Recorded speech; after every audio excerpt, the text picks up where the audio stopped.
So I'm going to click the start recording button this time. So that way, if everyone's okay with this, it's on record. That way, Elgin, where the last one ends off with, wait, this is being recorded. He did agree to it being recorded beforehand. He just forgot. So does anyone object to this being recorded and put on the archive YouTube channel for everyone in the Discord and such to go back and hang out at? And one day maybe I can pull clips from for the purposes of showing people what it's like to be at a table with me. No, you're good. Go ahead. Awesome. All right, cool. So this is Wicked Ones. This is in the Forged in the Dark family of games, which is based on Blades in the Dark by John Harper. And Blades in the Dark is based on Powered by the Apocalypse. Rich history with these games. There's also a lot of controversy with this particular game. Long story short, there was like a Kickstarter that then I think the creator ended up the money, and then as like an apology, they released all of the bits of the game for free. But that doesn't matter. We're gonna be fun little monsters. But that's just like a context that I feel like I should acknowledge in the case that this particular upload ever gets popular, and people in the comments are like, "Why are you playing this? There was this big thing. They stole a bunch of money. Well, that sucks for you guys. It's a fun game, and now it's like free to the public. So, oh well." Yeah. So, we're gonna kind of introduce the rules as an as-needed type of basis, rather than kind of monologuing you guys for 20 minutes or 30 minutes. Okay. The basic gameplay loop, because Reg, I know you've played a lot of tabletops now. Karen's played a little bit. Yeah. Jules, I know that you do D&D with the Syntax crew, but I don't know how often you guys are doing that these days. Have you ever played anything that's not D&D 5e? Nope. Okay. So for one of the biggest changes that you'll find in a fiction-first narrative game, which is what this is compared to a traditional game, which is more of what D&D 5e is that in this, the actions are motivated by what your character would do rather than what is on your character sheet. And then at some point, you're going to go, well, okay, this is what my character's doing. Now, which of these things on my character sheet most closely mimics that? And we go from there. So whereas in Dungeons and Dragons, you might say, I might describe a scene, and then you go, I'm gonna roll my investigation skill, and then you roll, and then we narrate. Here, it's more like I describe a scene, and you say, my character is gonna take and try to search that body over there, and then I say, okay, which of your skills are you going to use to do that? And you make that decision. If you choose a skill that I think is not particularly well suited to the task, it might be less effective than another skill, but you're still free to do that. So that's one of the biggest cultural changes, is that I'm typically not going to tell you what to roll. You're going to tell me what you want to roll, and then I just tell you how effective that's going to be. Okay. And then you'll see the kind of flow of that as we get in. In terms of the basic kind of Foundry overview, mostly for Karen, a lot of this stuff we have here is not useful because Foundry is a great system that has a lot of complexities that we don't use for a lot of things that I do around here. So on the left side of your screen, Karen, and this is also for the other two, do you see the little person icon on the top left? Yep. If you have that selected, you then should see a little X chat bubble, right? Oh, yeah. So if you click that, this happens. This Oh. lets everybody know, hey, someone is uncomfortable with the current situation that we find ourselves in, and we want to skip past it or retcon it or whatever. It just lets us know, hey, we got to take a pause. Somebody's uncozy. Because in Wicked Ones, you are not good people. You are monsters. So some of the things that you might do might get a little graphic and gruesome. And some people might be perfectly okay with that. Or sometimes somebody's description might just be like, ooh, that made me feel bad. And we got to pause. So this is like, if only click that button. If you feel bad, don't like be silly goofy with it or as a joke. Because if you take it, hit that, I'm going to immediately put a pause to everything. And we're going to make sure everybody's okay before we continue. Awesome. Okay. Yeah. On that, you guys are monsters, but we're not like you guys are monsters, but you're not like bad guys in the vein of Wreck-It Ralph monster bad guy villain meeting. Fantasy racism is not really like a thing that we do. There's like the reason that people don't like each other in this world is because they don't really speak similar languages, and that just leads to conflict. They don't hate you because you're a goblin. They hate you because you're a little monster that's trying to steal their goodies. And things of that nature. Sexual violence, not really a thing we're doing here. That's a big, if you've seen Goblin Slayer, that's like, oh, goblins all do that. We don't do that here. That's just not a subject that's a hard line that we have. So those are the two big ones. Most everything else is kind of free reign. As monstrous as you please. Just if anybody pops an X card, we know that we've been a little too monstrous.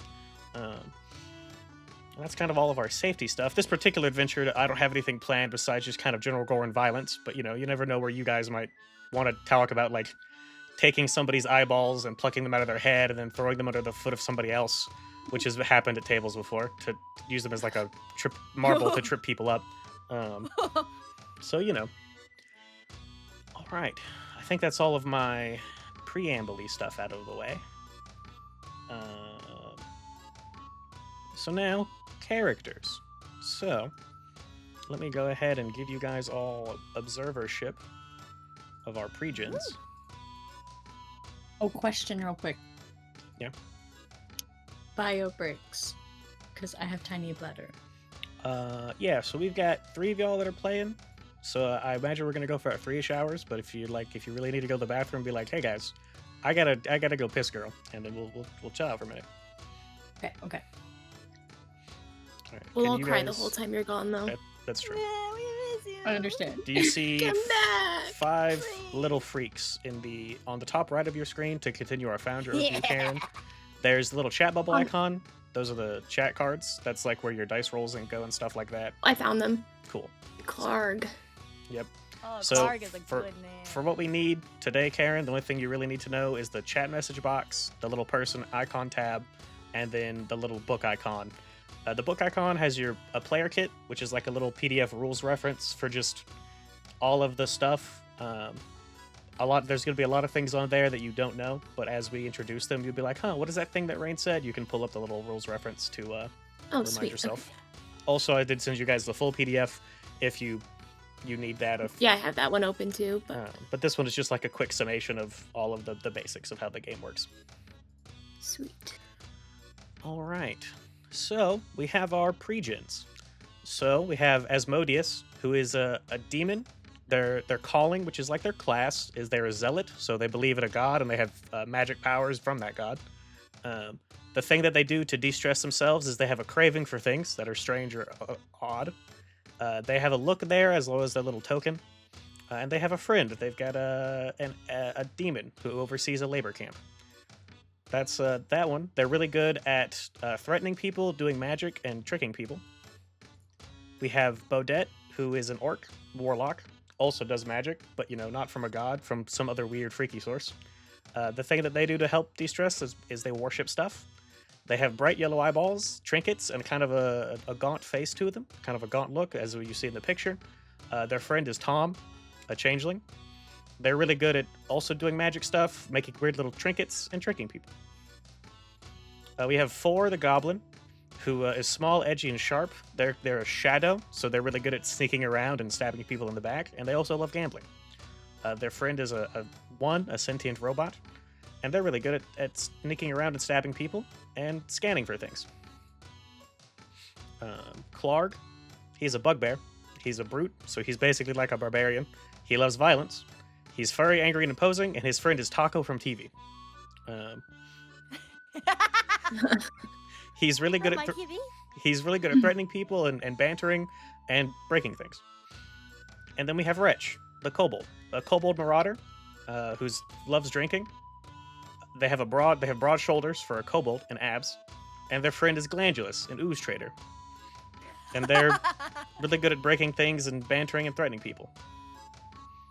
So, of those 5, do you guys have an attraction or a pull to any of them? And if not, we can make some characters real quick.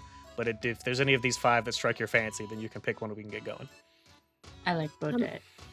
Good choice. I was gonna say that, but don't worry. I also think I like most of them. They're all good. Ooh. I'm between Wretch and Clark. I really like those two. I really like that Wretch is friends with an ooze trader. That's valid. Who doesn't love an ooze trader? Now, this is just to make sure, that is not someone who trades in ooze. That is a sentient ooze who trades other things. Yeah, I like the ooze. I think I'll be 4. Why not? 4, the goblin. All right. I think I'll be Wretch. and Wretch. Okay. That's good. A good collection of people. I think a bad collection of people now. That's true. Yeah, that's the whole point. That is the whole point. You guys are little monsters. All right. Now you all have ownership of your character sheets. You can fiddle with them as you please. The basics of how the game works is like I was talking about earlier. I describe a scene. You say what you want to do, what are your skills that you're going to use to do it, and then I tell you how effective it's going to be, and then we roll. So, on your character sheet, you can see the skills on the right, underneath brains, muscles, guts. If you click on the name of one, it'll give you a little box. You can specify what role type it is. You can set your position and effect. 90% of your rolls are going to be default, and if you need to change them, I'll tell you. But basically, position is how bad the consequences will be if you roll poorly. Effect is how great of a success you do if you roll good. And you have modifiers, stuff like that. Oh, it also gives you options for what you can do to get other bonus dice or bonus effects. So we're going to pretend that Wretch the Kobold is threatening someone. Everything's just kind of default. We're not changing anything. And we click the roll button. And we get a 5 and a 1. So we always take the highest result, except when we don't. In some rare cases that we'll cover if we get there. And then it takes and tells you what happens. So we got a mixed success. So you get what you want to do, but there's some kind of cost. 1 to 3 is a failure. 4 and 5 is a mixed. 6 plus is a success. And typically if you get 2 6s on a dice roll where you have 2 or more dice, you get a critical, which is really, really good. So that's just the basic gameplay loop. As an example, Reg, Wretch has just been... You guys are in your dungeon, and one of the minions of the dungeon just took and spilled their drink all over you. But they weren't paying attention. What do you do? How do you respond to that? Ow. Let's see. I'd probably fucking yell at them and be like, "Rah!" And then I don't know, if they have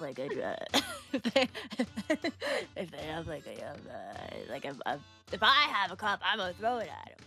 Okay, so it sounds like, are you trying to hurt them or are you trying to just scare them?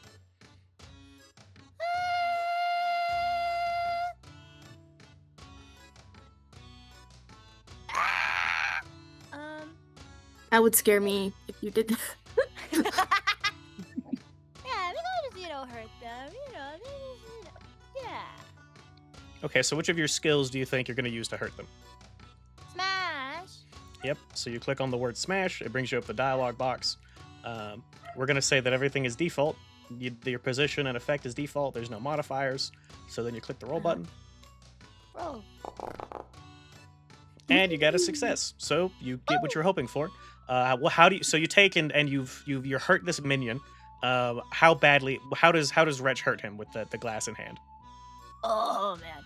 So I go up to this guy and I'm like, oh, you think you could just spill your shit on me?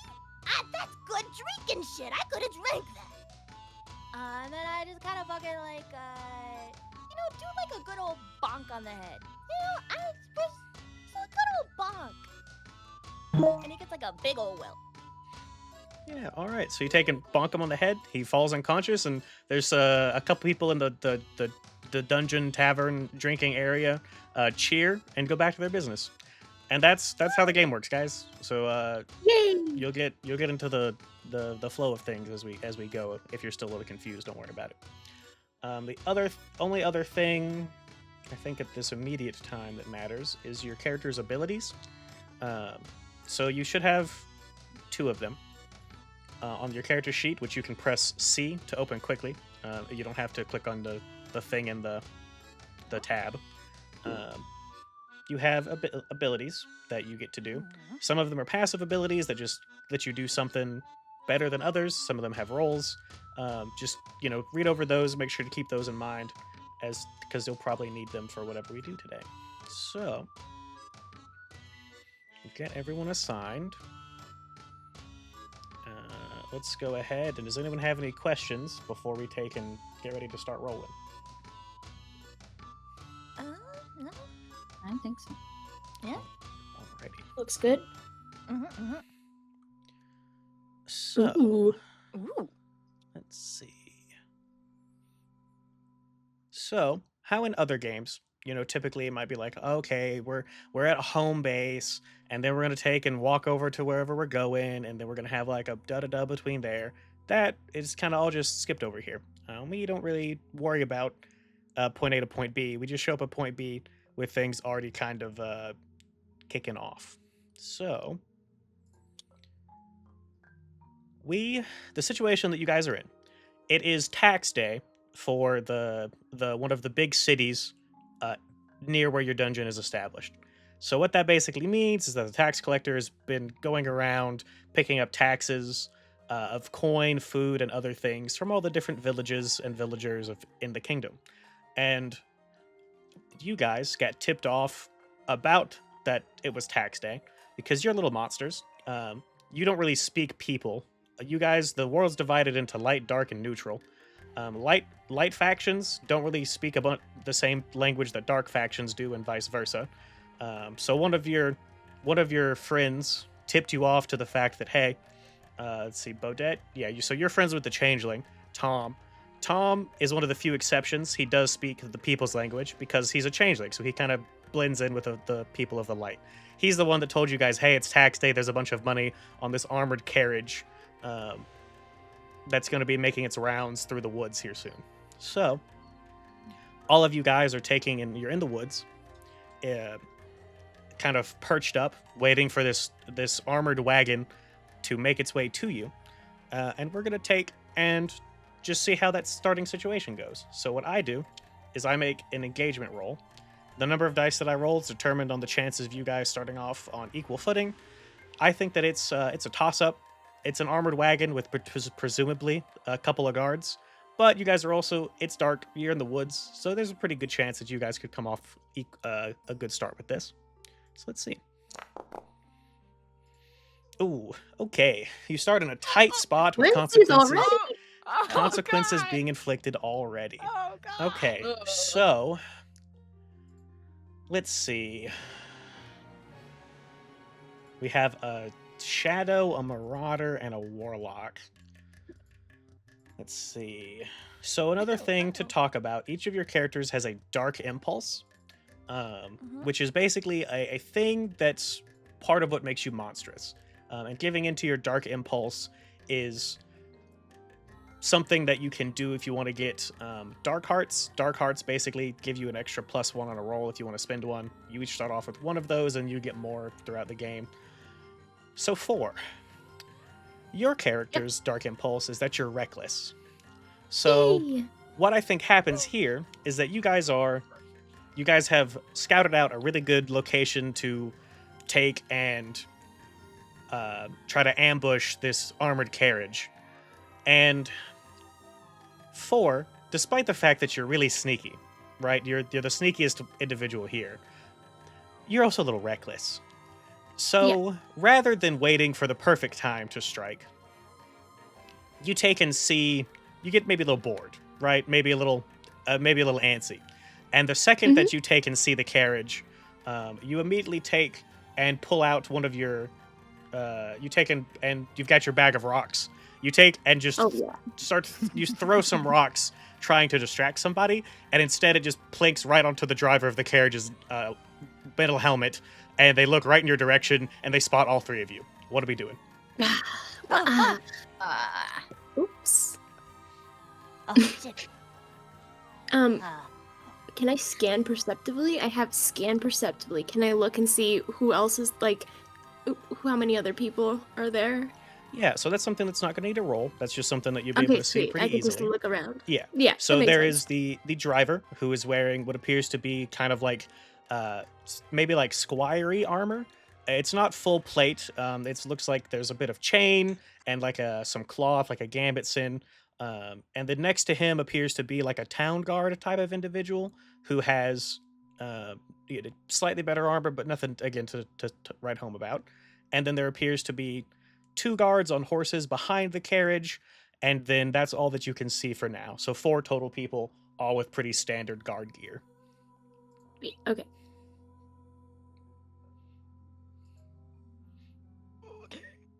Okay. Can I skulk sneakily? Yeah. So Like, what are is there you? anything for me to hide into?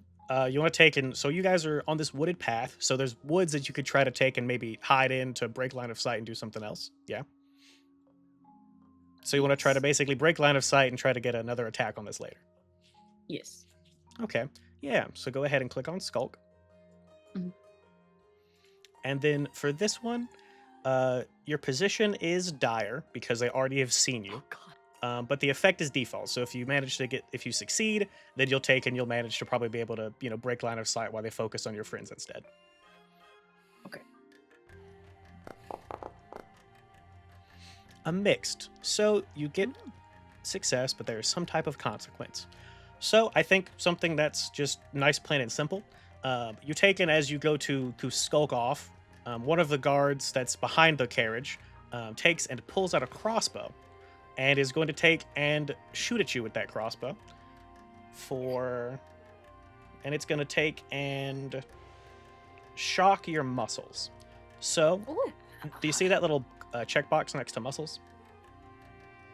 Yes. So you click that, and now you're shocked. So what that means is on the next roll that's related to muscles, you take -1 dice on that, and then it'll clear away automatically. So rather than taking like permanent damage, maybe it takes and goes into your character has a flowing cape. So maybe it takes and sticks into your cape, and it just kind of rattles you a little bit rather than actually hurting you. But you do manage to take and break line of sight and skulk away into the bushes. Wretch, what are you doing? You've immediately seen one of your compatriots is just gone. They've just scattered into the wind. What are you doing? Oh fuck. I'm not really kind of a sneaky guy.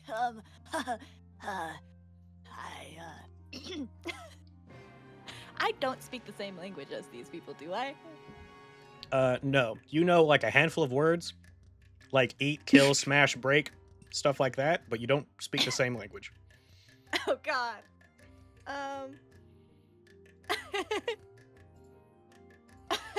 Well, I guess I'm gonna.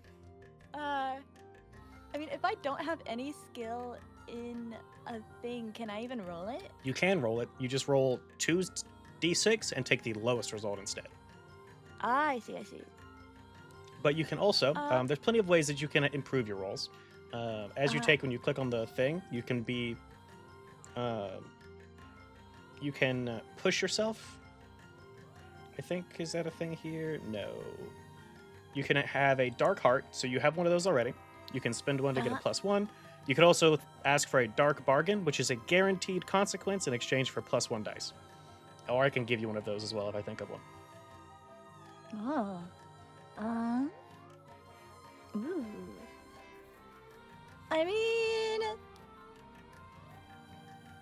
yeah, let's do. You know what? Let's do a dark bargain. So what are you trying to do? Kind of just get her off. So you're also going to try and break line of sight? Yeah. Okay.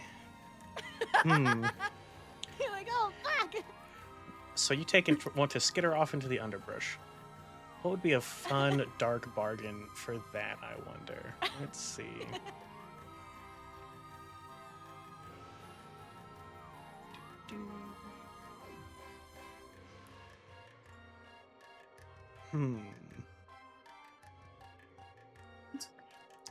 Okay. So, I think, again, despite the fact that Wretch is a kobold, Wretch has broad shoulders for a kobold. So, you became a pretty easy target. So, I think that the dark bargain here is going to be that if you do scamper off, they're going to get a shot off in your direction regardless. So, a success might look like, oh, cool, you don't get shot.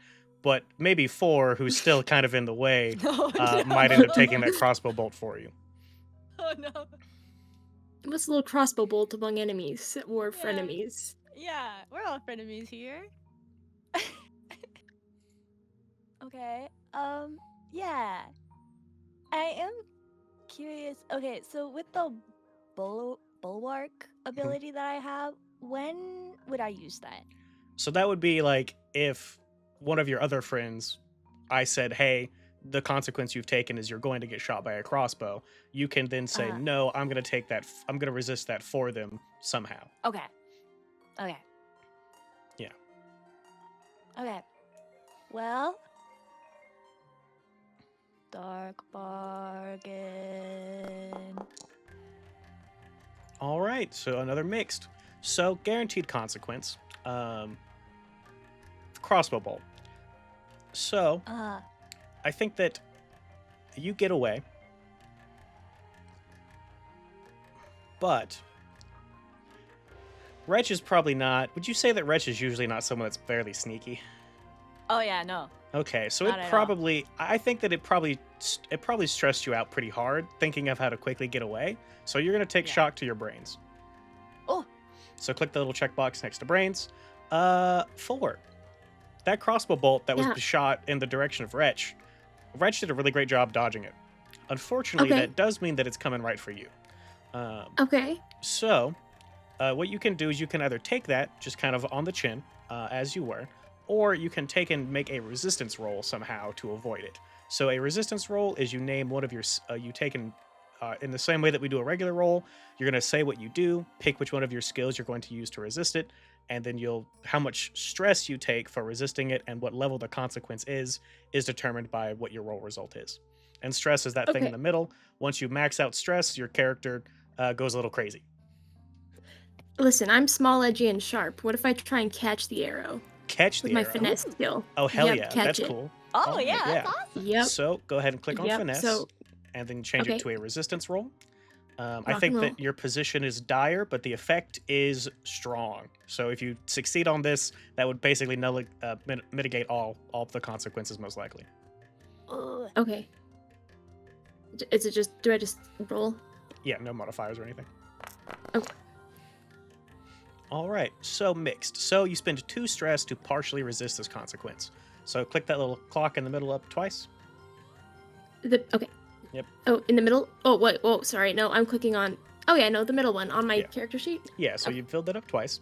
And so you partially resist the consequence. So what was going to be a bloodied situation where you would have shocked all your attributes, instead you just take and let's see, I think probably muscles. I think that it takes a little bit out of you to react in time, because the time of seeing the crossbow bolt was not a lot, considering that you only saw it after Wretch ducked off into the bushes. So click the little Okay. checkbox next to muscles.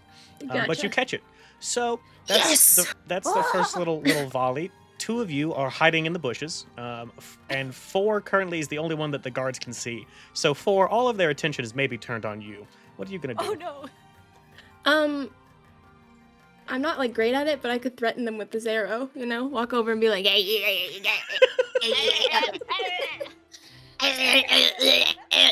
you know, one of those. My big stick, my arrow that I just catched in front of them.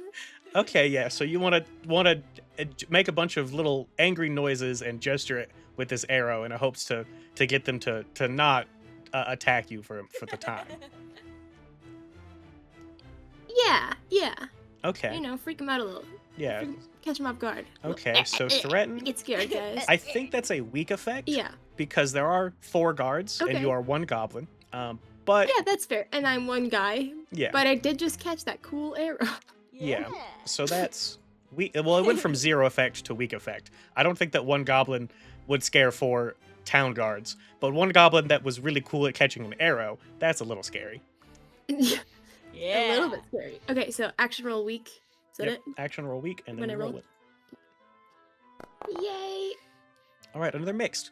So I think what that does is, rather than them like kind of charging you, the ones on horseback are not interested in charging their horses into the brush. But the one who's not driving, the squire is the one driving. So one of the passenger town guard hops off of the wagon and is going to start charging his way towards you. You 2 in the bushes. Hell What are you yeah. guys doing? All right, I'm gonna get out and be like, Can Okay. I use my sorcery? Yeah. What do you want to do? I wanna. Can I do the wither? I wanna shoot a burst of necrotic energy at them. Ooh. Yeah, that sounds sick as hell. All right, so that's gonna be Invoke, and it's a tier 2 spell. It sounds like, or you doing tier 3? That one was just tier 1. Oh, tier 1. Okay, so then Yeah. that's Invoke tier 1. So I don't think you need to spend any extra stress for that because it's basically the same thing as like using a sword or a dagger. All right, yeah. So then you would click on Invoke, and this is just a default roll, I think. Well, actually, no, they don't know you. So you have Where is that? a dominant position. And Invoke is under Guts. It's the bottom one. You have 3 dots on that one. Oh. It's in what position? You're in a dominant position because they don't know where you are. So you're basically like attacking them. Even if you roll consequences, because they don't know where you are, the consequences aren't going to be as dire. Okay, so yeah, which of the guards were you trying to hit with the Wither? Whichever one was closest to 4. Okay, so the one that was charging 4. So Yeah. you take and you pop out of the bushes, and I think that what I'm going to do is your mixed result is that it's just going to be a little bit less effective, right? You're not as used to quick drawing out of the bushes, or maybe the guard's armor is just a little bit better than you thought, and it doesn't have as much of an effect. It does hit him pretty bad. You see he instantly starts to kind of like there's some open wounds that pop up on his face, and you can see that he starts getting a little slower, but he has not been killed yet. Wretch, what about you? So you said you wanted to jump out of the bushes and go, I'm just gonna beeline to the guy that Bodette just shot and just kind of try and like really just go ham. Just like Okay. and kinda- So which of your action skills that you're going to use to go ham? Which ones are action skills? Action skills is just all the things. So like your the stuff under brains, muscles, guts. They're called action skills, or action Smash. rating skills, whatever. Smash. Okay, Smash. cool. Yeah. So again, dominant position, and standard effect, so or default effect. Okay. Smash. So I don't change anything then? So you'll change the position to dominant, but everything Oh. else will be the same. Dominant. Ooh, a full Ooh. success. So how do you? So this guy's dead. You're gonna kill him. How do you kill him? It's just like just really rabid, just kind of like chewing on the guy, maybe like kind of like taking off his arm and hitting him with it like a little cartoonishly, and then just really be like Okay, so not using any of your weapons or anything, just with your little kobold hands. yeah. Just tearing him to bits. Okay, Yeah, awesome. yeah. Speaking of weapons, Eviscerate him. if you guys look on your character sheet, you have a gear and supply tab. The stuff that's under gear is things that your character has on you. None of them really have any kind of specific effects. They're just kind of let you do different things in the narrative. And then stuff that's in your supply is things that you can pull out if you think you need it. Those 2 little check boxes mean you can pull out 2 of those items per adventure, and then you can't pull anything else out. If it's labeled valuable, it's basically stronger than an average item, and that kind of feeds into your defenses, where once per session, you can take and mark off that you've used your defenses in some way to resist a consequence or negate a consequence. So like Wretch has enchanted leather armor, so physical stuff, Wretch probably has a good time defending against. Bodette's got magic warding across them, so they're able to take and spells aren't as effective against them. And then 4 has a magic dark cloak, so they can just slip away easier. Ooh, my sneaky jacket. Sneaky, sneaky. And then you've also got stuff like throwing knives, grappling hooks, all the fun stuff. Bag that of rocks. Yeah, bag of rocks. So Bag of rocks. yeah, so you take it. You My fucking kill that guy. He's dead. That guy, yeah, he's pieces. And with that, Pieces. the 2 guys on horseback. Since you probably killed this guy out of the tree line, the 2 guards on horseback are now charging towards you, swords drawn. What for? How are you gonna God. respond to them doing that? Oh, can I whack him with my bag of rocks, like spin it and like hit him like a bag of marbles? Like a bag of, so okay, you want to Um, on one of the that's horseback probably guards? Yeah. Like, oh, okay, this is like mean to animals, but can I club the horse Okay. in the head? with the rocks. With the rocks. Okay. So which action rating are you going to use to to club one of the horses with the bag of rocks? I have a feeling that my weak smash with my less roll is gonna not be. No, I don't think I can. I don't think I actually am skilled enough to smash a horse with a bag of rocks. I have no points in smashing and an owie on my muscles. Yeah. So that would give you. You're already at 0, so it can't be worse. Hey, can't get worse than Now's the 0. time.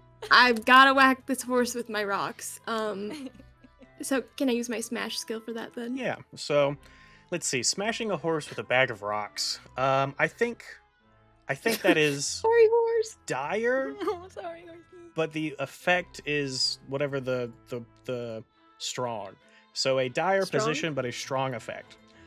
Because I think that if this goes bad, it's gonna go really bad. But if it goes good, you do probably just send the guy crashing off of his horse. Okay, awesome. Sorry, horse. Let's see how this goes. My horse. So you do have a failure because you had to roll 2d6 and take the lowest result. Yeah, Um, that's okay. And then it looks like it doesn't automatically clear. So go ahead and click the muscles checkbox. Clear my Cool. muscles box. So, failure. Okay. So you take and go to try and hit this horse with the bag of rocks. And I think that you, like, maybe this horse is just... It's faster than you think it is. There's some miscalculation that has been made, either with your relative distance to the horse or the speed of the horse. And you just kind of get trampled underfoot. Okay. No, So yeah, that tracks. you are going to take bloodied, which shocks all of your attributes. And if you receive another significant wound while bloodied, you are dead. Okay, God. good. As you get Good stuff. trampled I'll by this try not horse. to get Now, you trampled by could, the if you want horse. to, you could try to resist that, or one of your friends could try to resist that to some way. Oh, Now, Wretch, remember I could push you you do out of the way. Mm-hmm. So how would you do that? What's your action rating would you use to try and push 4 out of the way? Here's could I argue that I using smash, right? Smash horizontally in a different direction. Smash 4 out of the way? Yeah. Okay, yeah, I could see that. So that's smash. Golf. So because you're a bulwark, you take +1 in resisting consequences for an ally. And then on a success, the ally takes +1 on any follow-up action. So, let's see. I think, yeah. So that's, you make a resistance roll using smash, and let me see how much stress you take in order to do this. Okay. All right, so you spend 3 stress and you partially resist it. So, Jesus. 4, you are not bloodied, so you can take that away. I'm not bloodied. Okay. Yep, because you get Wretch pushes you out of the way. Wretch, unfortunately, does get a little trample, like maybe just one of the hooves kick him in the kick Wretch in the noggin. So you're gonna take and you're gonna be shocked to your muscles. Oh God. And you spend 3 stress in order to resist that consequence. So click the little thing in the center 3 times. 1, 2, 3. Okay, so Bodette, there is 2 horse people, or 2 horsebacked knights, town guards, that are about to take and start slashing at your friends who are in a bad way. Okay. And the other guy's dead, right? Yeah, the other guy's dead. He got torn to Okay. pieces by Wretch. Cool. I want to use sorcery.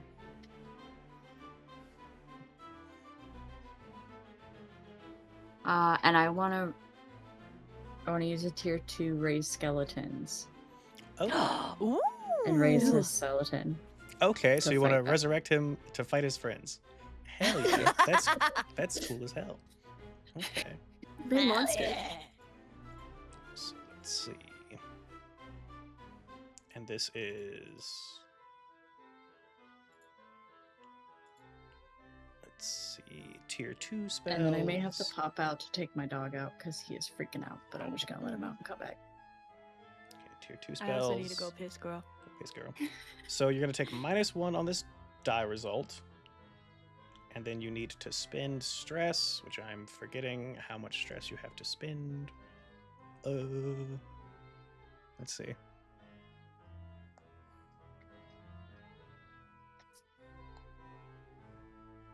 Place what? Tier 2. How much stress do you take for a higher tier spell? Why is it not telling me that number?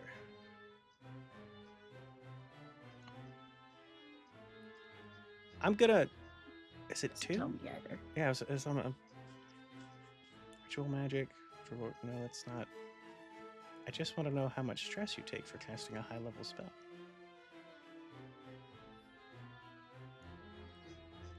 Laws of spell magic, disciplines, blah blah blah, magic focus.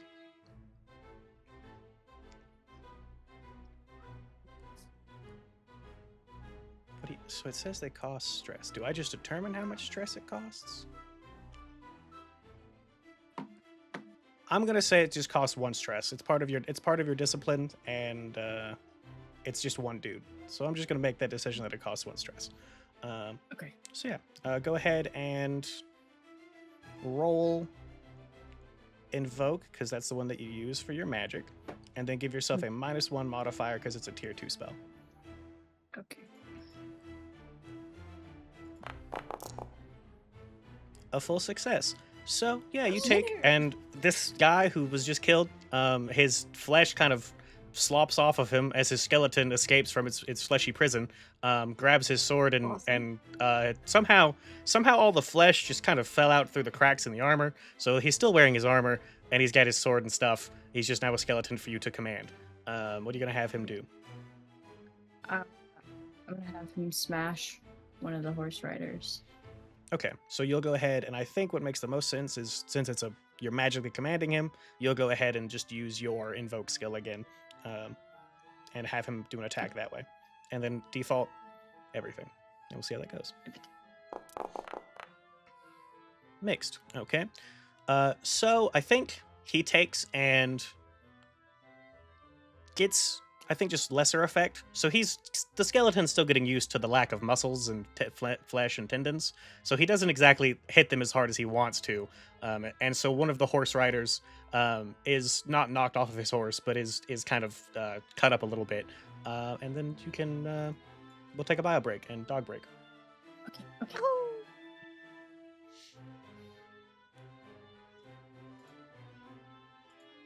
They call me General Horse Activities. Horse activity. You guys have been horsing around.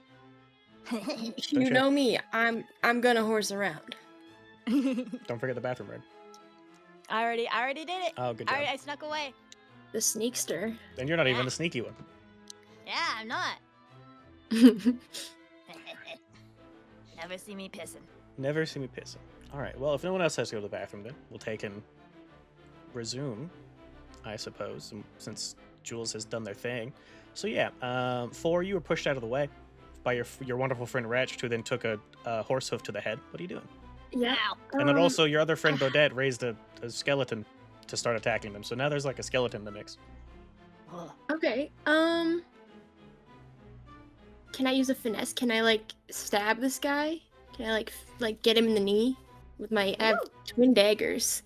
Can Get I like who in the knee? the guy that's on the horse? Wait, the guy that's on the horse that just trampled Wretch. Okay. Is Yeah. he still on the horse? Yeah, both of them are still on the Are- horse. are- One of them was just being attacked by a skeleton. Okay, I'm gonna try and slash him up with my daggers, with my or like finesse him. Okay, yeah. Sink, you know, Stab, Chef stab, stab. City him. Yeah, scamper up the side of the horse, stab him a little bit. All right. Yeah. Yeah, so default everything, just a finesse roll. Let's roll. Mixed. Okay. So, So I think that you take and you get a good stab in, right? You get a good stab in on this town guard. As a matter of fact, a good enough stab, you take in and you kill him. You find like a nice spot in his armor where there's a gap, and you stab him. Unfortunately, though, the horse, not exactly a fan of having this little goblin skirting around. And now That's fair. it bucks its rider, who is now dead and is not able to fight Uh-oh. that. And you and the rider are now on the ground, and he's kind of pinned you to the ground, being the fact that he is twice Okay. your size and wearing pretty Yeah. heavy armor. So you're pinned under this guy till something about that changes. And it is also at this Sounds time. great. Actually, Oh, I'll God. I'll save that till Jules comes back. Wretch, what do you do? Can I? Here's my question, right? Can I use Battle Master? Pick up dead guy, use it to chuck it at the other horse guy. Yeah, okay. So, Battle Master takes and enables you to pick up the guy that is twice your size. That just gives you net permission to do that. And then now you make a roll of some sort to chuck it at the other horse guy. So what's that going to be? Smash! Hell yeah. All right. Yeah, I think that's just default smash. Okay. And then what is that? I forget. Okay. Default, no modifier. We're smashing. All right, another mixed. Okay. So, you take and you pick up. How do you take and you're gonna, because the other guy was dealing with a skeleton. He's already been kind of hurt. So I think that being his other friend crashing into him with all the force that Wretch can muster is probably gonna finish him off. So how do you do that? I think I'll take the dead guy and I'll kind of fold him up so he's a bit like a boomerang, and then kind of just like yeet him at the other guy and let him like. Wah. Let him like blah. Yeah, you know, when you blow a guy. Yeah. Okay. That's So wah. I think the consequence of this is that not only does Wretch take this dead guy, fold him up, throw him into the other now dead guy as the impact hits, and you hear a lot of crunching and cracking. You hear way more crunching and cracking, almost like this guy had two skeletons, which he does because you've also managed to crush, unfortunately, Bodette's summoned skeleton underneath the weight of two now dead guys. Oh, skeleton number one, we'll miss you. Rest in peace, skeleton number one. You were a real one. Can they be raised as a super skeleton? Maybe. You might need that as well, A because super skeleton? we have a little bit of trouble. Oh. I was hoping that the dog would not be walkable for so long. So Jules will have to get filled in when we return. So the armored carriage. I have a question. How Yeah, much what's up? stress did that take? Oh, also, was I supposed to get Quences when Reg got run over by the horse? Because I No. got unbloodied. Okay, I didn't. I Yeah. just wasn't sure. Yeah. So Reg basically took the consequences for you in that instance, Okay, gotcha. because Wretch is really good at protecting their evil friends. Yeah. I Jules, returned. hello, perfect timing. Oh, perfect. I don't. Okay. Let's see. Does the Marauder take stress for doing their Marauder ability? I don't think so. I think that's just the thing It that just you can says you do. can spend stress, so I don't know. Spend. Did you push yourself? This is slightly different than Blades. Let me take a look.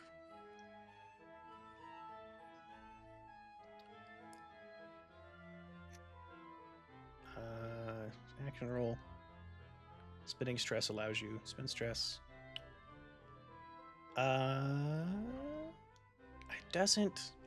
Again, it doesn't say how much stress. So I guess I'm gonna just for now, just assume that it's something that I'm supposed to tell you how much you take, because again, I'm not seeing anywhere how much you take. So you're a Marauder. You're already kind of strong. So I think picking up a dead guy and throwing him is probably not outside your wheelhouse too much. So that's probably just one stress. Okay. So I only have 2 bars, 2 little pie charts are left. So, with that, as all of this commotion happens, there is, so you have the armored wagon, right? And the squire that was driving, has taken and like sort of been driving away, but like he hasn't really done much. However, in all this commotion, the wagon stopped. The little squire's nowhere to be seen. Uh-oh. And then, from out of the carriage, the armored carriage, the door takes and bursts open, and you see what appears to be a man with short red hair, who looks sleepy, takes and puts his helmet on, shouts something angrily at the little squire boy, who he takes and throws out onto the ground outside of the carriage. the guy with and now that he's got his armor on, is a full proper knight. This is like full plate mail, Capital K basic, Knight. exactly. Very, the armor looks like it has been polished to a perfect shine. He has a big two-handed greatsword that he pulls out of its scabbard and looks at the three of you, shouts something pompously that you don't really understand because, again, you guys don't speak the language. You maybe hear like an evildoers or like a glory thrown in there that you can pick out. This guy looks pretty tough, almost like nearly impervious to physical damage kind of tough. What are we doing? So,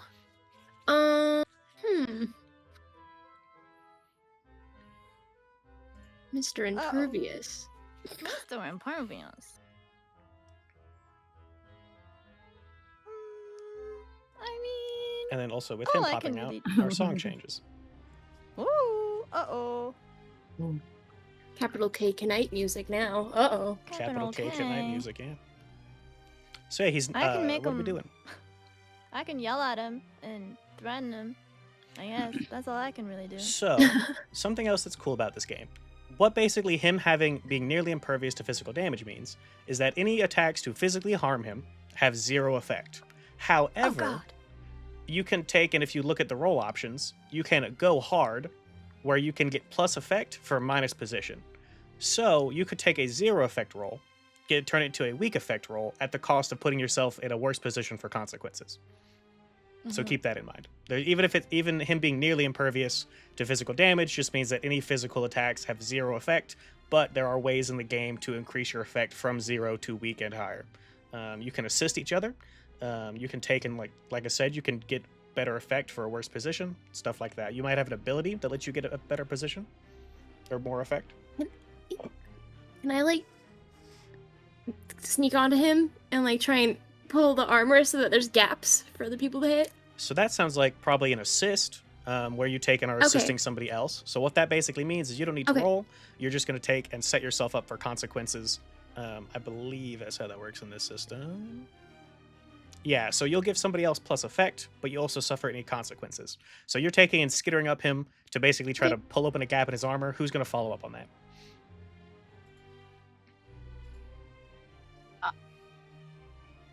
I have a dagger I can try to stab him with.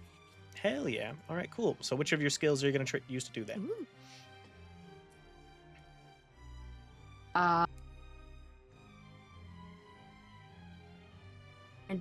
do finesse because I want to get it right in that area. Yep, makes sense to me. It's open. So that's finesse. Mhm. You have a default position. Your effect goes from 0 to weak. So even if you do manage to stab him, it's not going to do a lot. But you can take and, if you want to, you can put yourself in a dire position to bring yourself to a standard effect level, a default effect level. You can take and spend your dark hearts to make it more likely to succeed. You got a lot of different things you can do. I think I'll change it to dire. Okay, so Is dire. it still a negative 1d? Because you have muscles that are shocked. Okay. So you could spend a dark heart if you wanted to negate that as well. I'm gonna try and go for it. Righty, I believe. you got this. Oh. Oh, Yeah. unfortunate. I don't got this. So, 4 is skittering on this guy's armor, basically being like a you know when like somebody tries to get an ant that's on them and they're like squirming all around, Yeah. freaking out. So 4 is Like a giant, basically yeah. as he's trying to grab 4 and get him off. You can see there's some gaps in his armor as he's like stretching, and you take and you go for one of those, and not only you try to get it, and he contorts in just the right way, to where your dagger not only doesn't go all the way through, it actually gets caught in between those gaps when he's moves again and snaps the dagger in half. So that is, you no longer have that dagger until you guys resupply. And then he's going to take, and in that process, he does manage to get a hold of like your cloak 4, and he's going to basically throw you off of him on the ground somewhere. That's no damage for that. That's just he gets you off of him as part of the consequences. Okay. Um, Yeah, that makes sense. so, with that, he's got you guys off, and he takes and pulls out his greatsword and looks at Wretch. God. Says something again about glory and or serving the goodness. Some little bits and pieces you pick out. It all sounds very, very egotistical. And he's gonna try to cleave you in half. What are you doing? That's not very kind. Can I want him. I'm gonna try to resist that somehow. Yeah. So what of your skills are you gonna use to resist that? Being based, he's not gonna kill you. He would bloody you, but he's certainly trying to kill you. That's the consequence you're resisting, is being bloodied. So which of your skills are you gonna use to do that? I wanna smash. And I mean, I guess technically smash. Yeah, I still wanna smash. Now, also keep in mind, you do have enchanted leather armor, so if you wanted to, you could Yeah. just expend that, no roll needed, to just avoid the consequence. And then you wouldn't be able to use your enchanted leather armor that way again until it recovers. Oh yeah. Let's do that, because I don't want to die. Okay, yeah. So he takes, and after defeating your friends at their best attempts to stab him, he charges at you and brings the full force of this great sword into your midsection. And it hurts. That's going to be a bruise in the morning for sure. But thankfully, your Ooh. enchanted leather armor dissipates most of the force, and you come off no worse for wear other than it's going to be sore in the morning. What are you doing in response to that now that he's tried to stab you? His sword is currently just kind of there on your side. He's trying his best to cut through you, but obviously it didn't work. All right. Okay, so Could I use Battle Master to somehow get up the effectiveness? For an incredible feat of athletics, like throwing an axe at distance. So what are you trying to do? I guess that would depend on, because your starting position and effect is dependent on what you're trying to do. So what would you try and do with your Battle Master? So the sword is there. Is he still holding his sword? Yeah, he's got both hands on the hilt of the sword. It's kind of like there's a momentary, he's a moment of hesitation or shock as he put his full force into cutting this little kobold in half, and he basically felt like he just hit a brick wall. So what I want to do is just get out my my little I have these little bolas, which I googled and discovered that they're like balls on strings. That's And true. so- Hell yeah. I'm just gonna kind of take those out and just kind of really wail at him. Like it's like a circular motion, like when you're hitting a punching ball. I'm just really spinning my arm real fast, just right on his arm.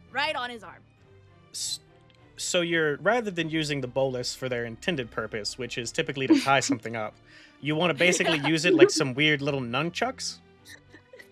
Love it. Yeah, basically what I'm trying to do is just batter his armor so much that it either breaks or dents and it hurts him through it. Okay, so go ahead and click the little supply button, and then you should be able to, that lets you know that you used one of your supply on your bolus. On the gear and supply tab, there's a little supply checkbox. Click one of those. Click. Oh. My thing is being Bolus check. Oh, one of these. Bolus. And then I don't think there's a way to move that into your... Oh, there it is. Now it's moved into your gear. So, okay. So you were still trying to hurt him. So his passive of impervious to physical damage comes into play. So we start off at a default position for 0 effect. So because you don't have an assist, but you could take and go hard, where you put yourself in a dire position to give yourself a weak effect. And then I Yeah. suppose if we want to use Battle Master, an incredible feat of athletics, or facing off against a group of foes on equal footing. because you're not a brute, you're a marauder. A brute could maybe Yeah. do something like that. So I don't think that Battlemaster could come into play here for you Okay. to basically just make this bolus hit him really hard. Okay. So smash. And then. And don't forget, you'll have it'll do it automatically, but you do have a -1 from your muscles being shocked. So roll type. Okay, action roll. Position. Okay, oh god. My browser is being so slow. Okay. Do you have hardware acceleration turned on? I have no clue. You might not, because you maybe have turned it off to legally stream things that you own. So you may How have do it I turn turned it off. If you go to your browser settings, there is a. I forget. Okay, it's in your settings, like acceleration, hardware preferences, something like that.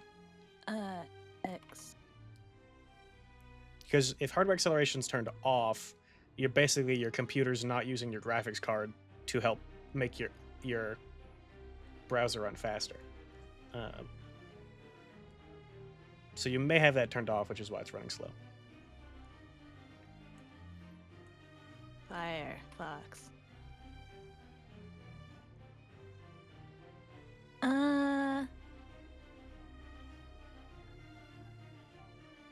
Oh yeah, I've never used Firefox. I have no idea what that would be. I don't want. Oh, I don't know. I usually just I think there's a search in the settings. I looked it up, but it didn't pop up. Okay, well, we can figure it out maybe for later. Because this has never Yeah, happened it's for Magnus. Yeah, this has never happened before. So it could also be just a product of the system or something like that. But oh well. So yeah. So I have position dire, effect weak.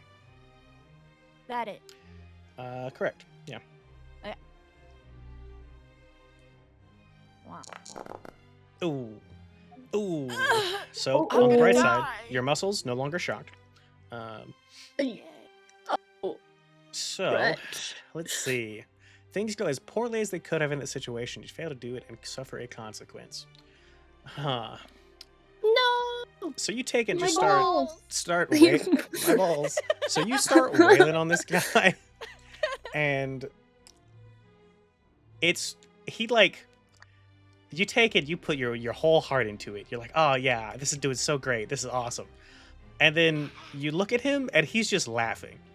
He's just kind of laughing at you, and then takes one hand off of the sword and just fucking decks you right in the nose with his armored gloved hand. So that itself, in and of itself, is not that bad. The part that makes this really bad, though, is remember his little squire that he like tossed off that hasn't been doing much of anything up until this point?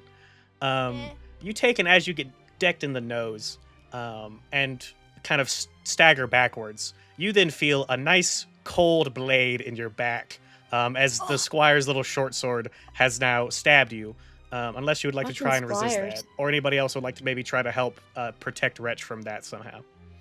Can I try and like? Oh, what can I do? Oh, can I use my pounce and like stab the squire? It's a perfect timing strike. So that's not going to help 'Cause if- Wretch, but you Oh, wait, could no, deal I'm- with yeah, you yeah. could deal with the squire that way if you wanted to. This would I want to help. Yeah. No, I want to help Wretch. I don't think that I'm gonna be able to problem to. Can I tackle him? tackle the squire. Yeah. Yeah. What skill are you going to use to do that? I'm ready to smash. Alrighty. You were not shocked. So let's clear that away. All right. So you have 0 smash, so you'd roll 2d6 and take the lowest result, unless you'd like to use a dark heart or maybe take a dark bargain, which is a guaranteed consequence in exchange for +1 dice.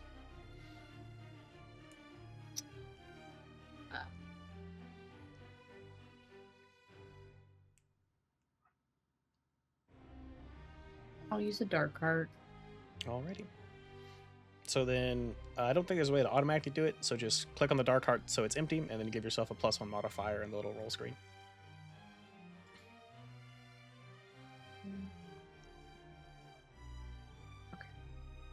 You got this. You got this. You said take the -1 or Uh, do the 0. do +1, and then +1. this is a resistance roll, not an action roll.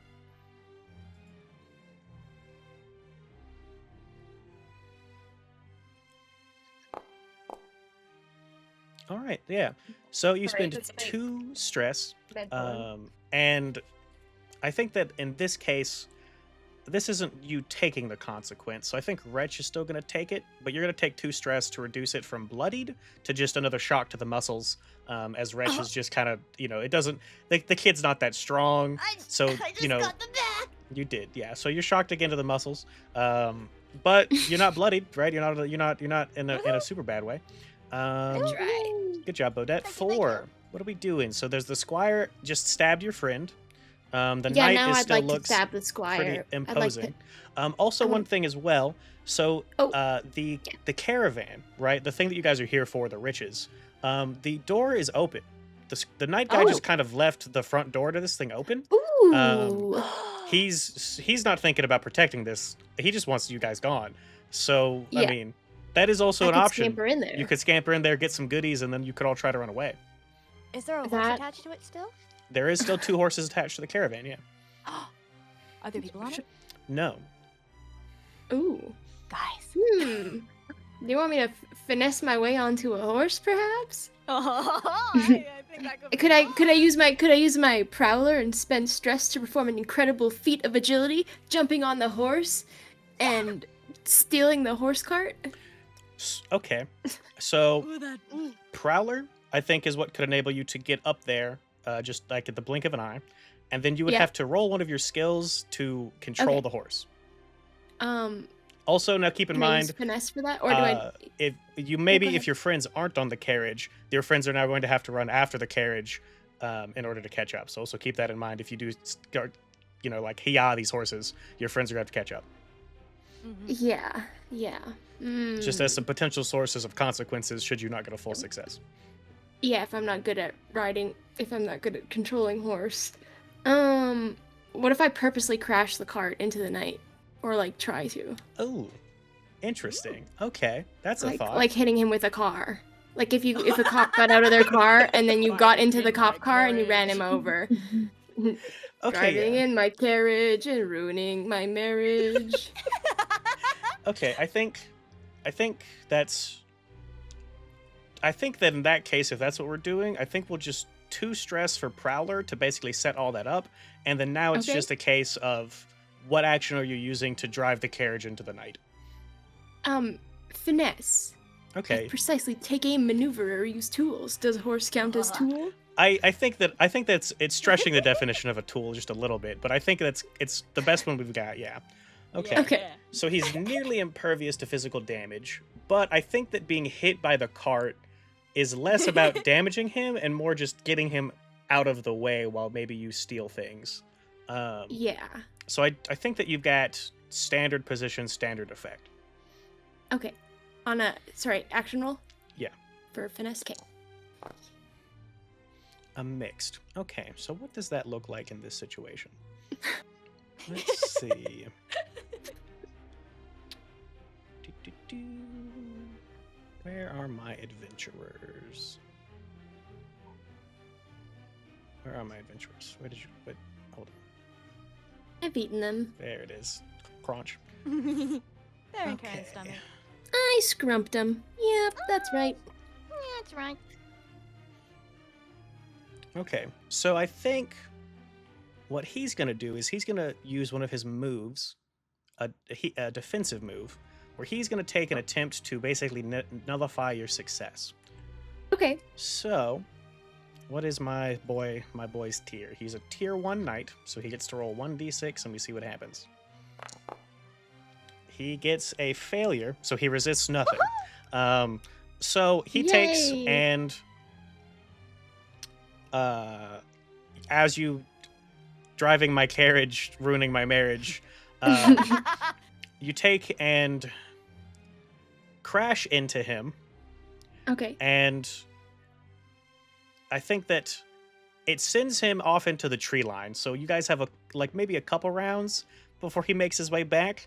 And then the consequence is that in your I don't think Four has ever probably driven a horse-drawn carriage. Usually you guys just have minions that do everything, or you like skulk about in the night. So I think that you put the strain on these horses, or on the connections to the horses to the carriage, and they'll manage to break all of that, and both of the horses start running down the pathway as you now have a horseless carriage full of goodies. What are we doing? The squire's still there, but he's holding his short sword in both hands, and he's like shaking a little bit. Can I just bark at him like? So it sounds like you're threatening him. Sword? Ooh. Steal a sword like how? Like physically steal it, or like use a magic trick?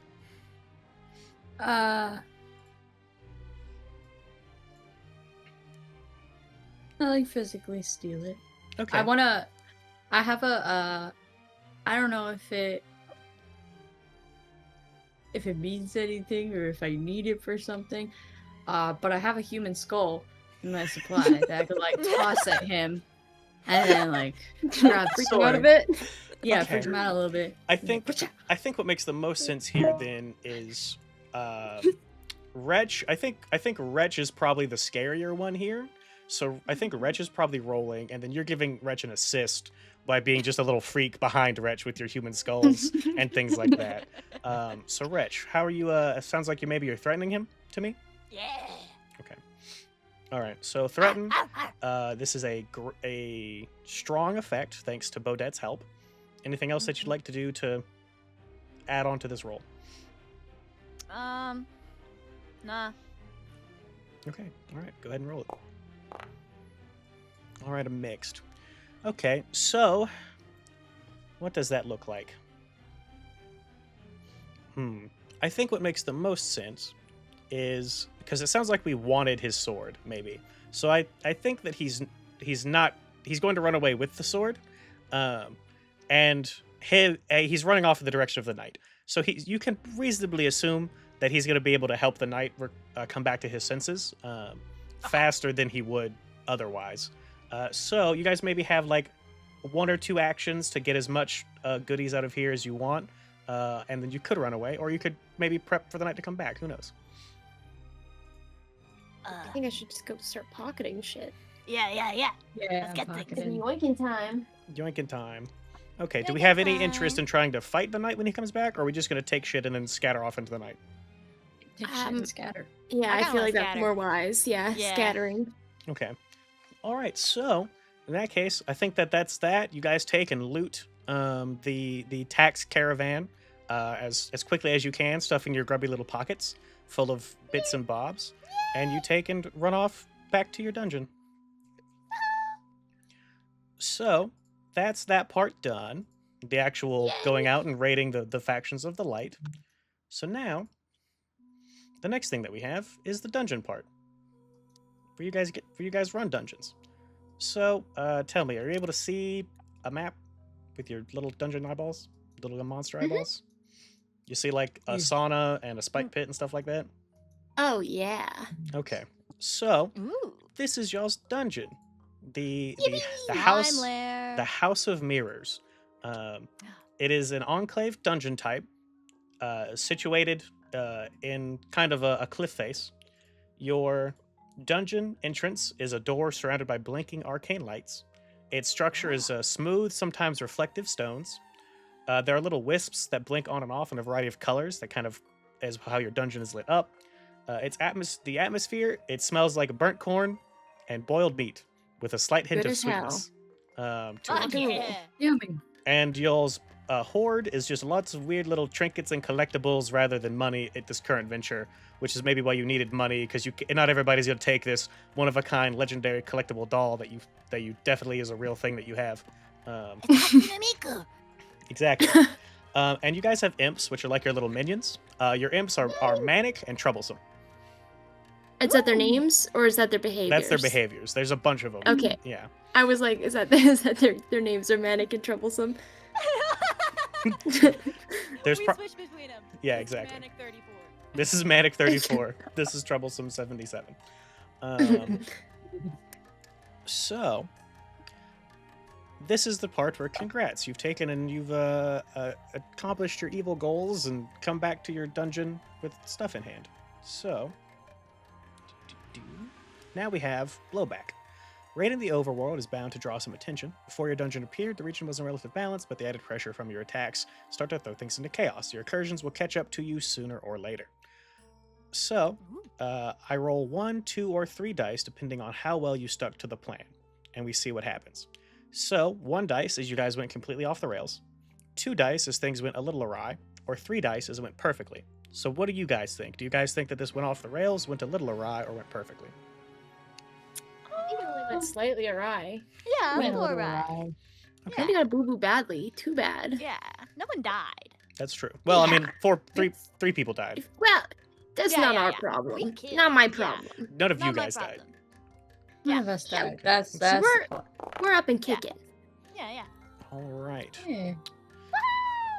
So a success, each of you guys get a dark heart. So you each recover a dark heart. You can have a maximum of 2 of them. If you ever were to acquire another dark heart when you already have 2, you just lose it. So let's see. What do we get?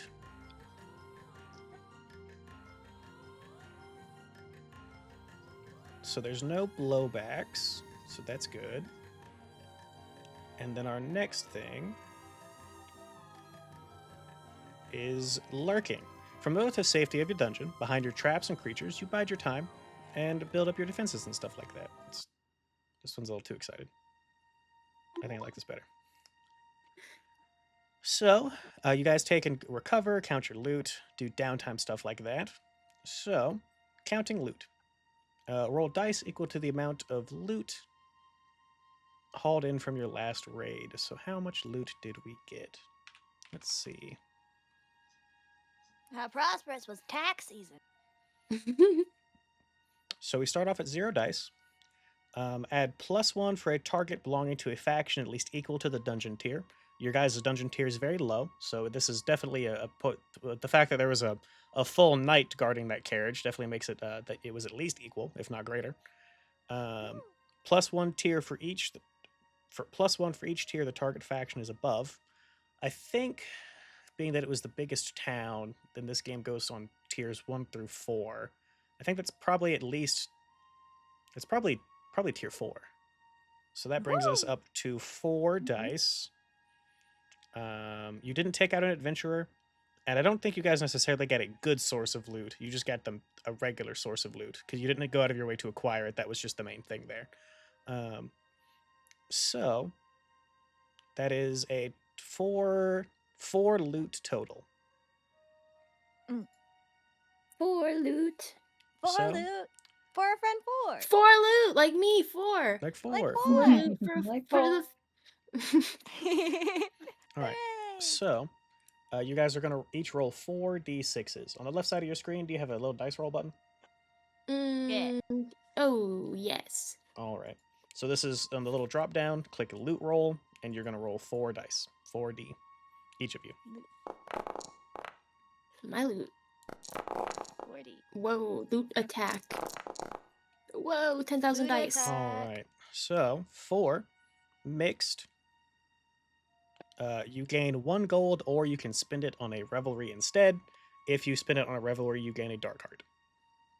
Oh, I'll take a gold. I got 2 dark hearts. All right. One gold. Do I click on the gold? It vanished, is it, when I clicked it? If it didn't add it to your character sheet, there's it is on your character sheet. Cool. I think it is, yeah. It Alright. just, on my screen, it made it invisible instead of doing Jewels? like You get a mundane or valuable item. You can choose what it is. Can I get a weapon? Yeah. So a valuable item is something a little rare, and they'd be a bit surprised to find. So you can get, yeah, in the tax thing, for some reason, somebody paid their taxes with a a really, really fancy dagger. Like it's really well made. It doesn't look as cool as your ceremonial dagger, but it is like a perfectly balanced. You could throw it just as well as you could stab with it type of dagger. It's a dagger. Yeah. Dagger. And then Wretch, you got a mix. So yeah, you gain 1 gold, or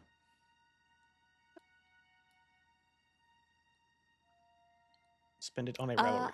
And if you spend it on a revelry, you get a dart heart. Can I get a gold? And then I guess there's A somewhere you gold click for gold. Wretch. Underneath, like the name where it's Wicked XP and Reckless XP, it says gold on the far left of your character sheet, above the How do stress pizza. How do I add it? The I just stress clicked on the pizza. coin, Oh, and then it went invisible on mine, but I think that's Oh. what it is. Okay, yeah, I see. Okay, yeah, cool. So that is your loot. Then let's Loot. see. A loot? Let's see. Revelries.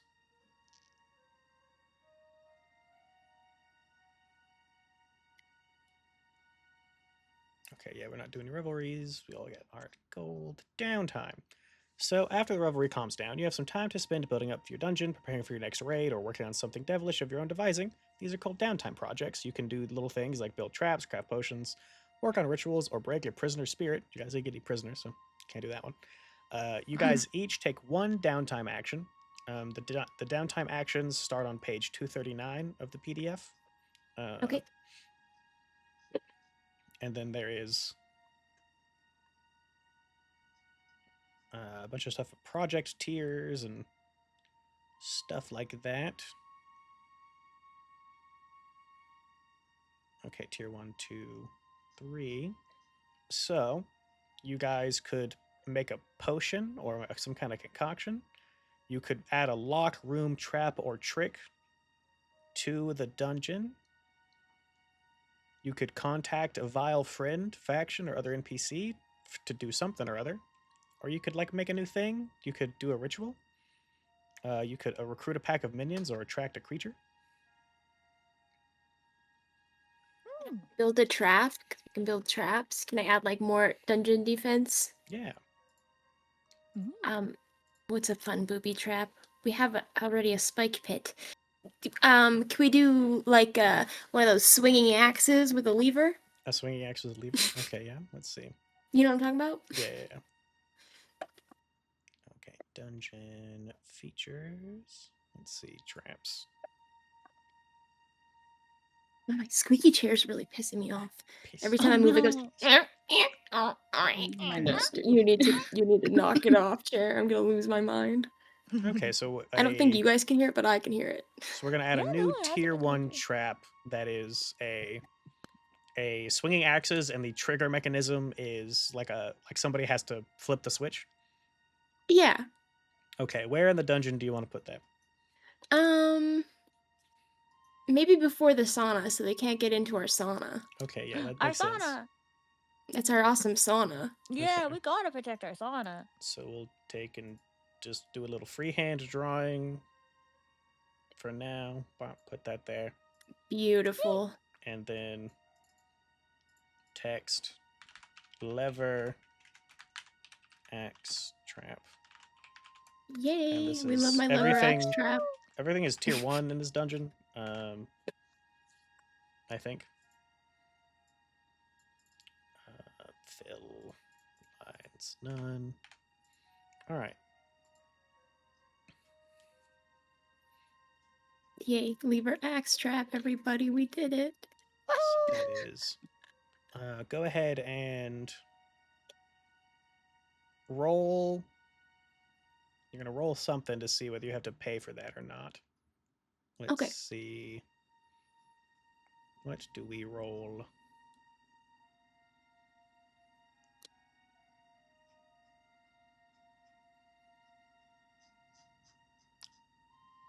Is it Tinker?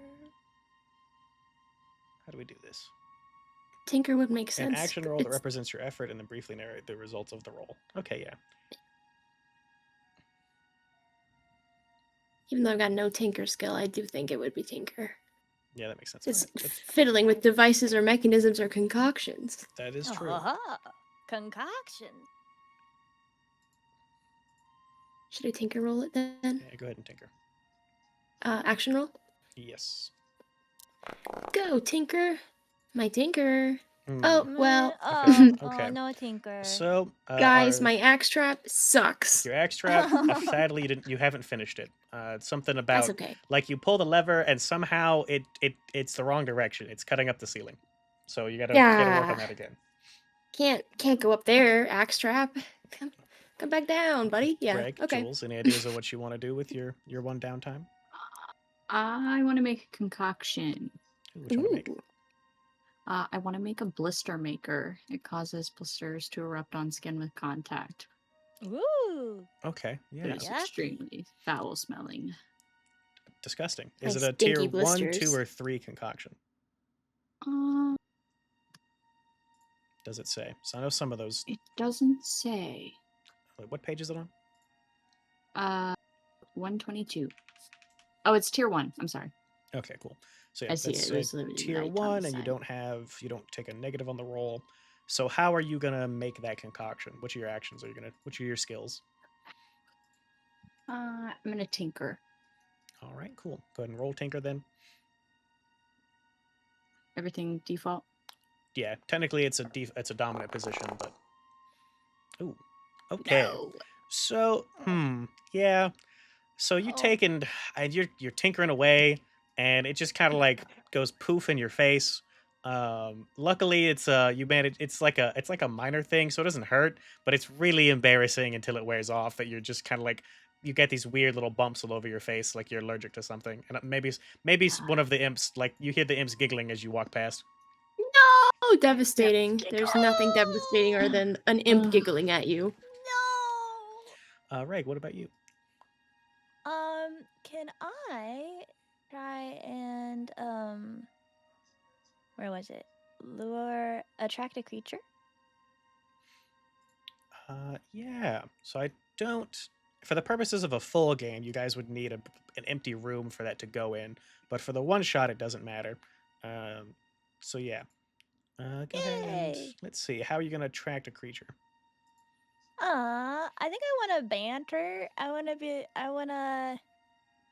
don't know what You- creature. I kind of just want to maybe be going out and being like, "Hey guys, we got like a really, really cool, it's awesome lair. It's like, it's so fun, and like, I have a Hatsune Miku doll. No one likes it, but it's really cool. We have a sauna if you like chilling out, and So you're doing the monster equivalent of passing out flyers. yeah. Okay. All right. Cool. Go ahead and roll that. Alright, banter. Mixed. Okay. Yeah. So base you find. Let's see. What do you find? Creature. What do we? Let's see what we get. Something creaturous, I hope. Yeah, a creature. Ooh. You get a corrosive lava snake. Oh, dude, that's sick as shit. Are you kidding? Fuck yeah.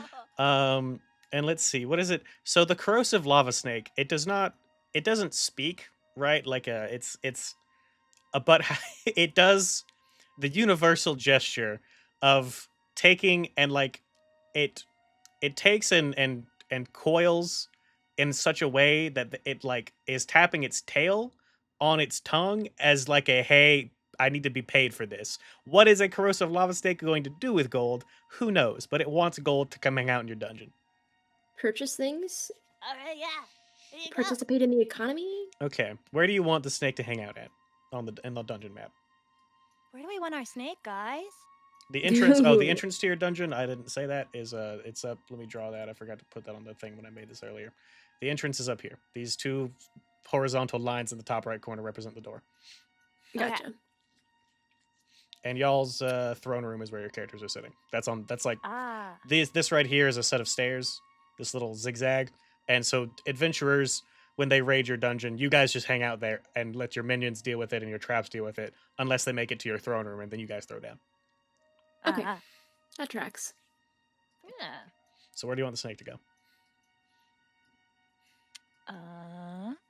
I mean, maybe like kind of in what's the guards area? Is that where like our So that is minions are? a guard post. So what that means is that you have some little minions, and rather than them spawning randomly somewhere, the one series of minions you have will always spawn at that guard post.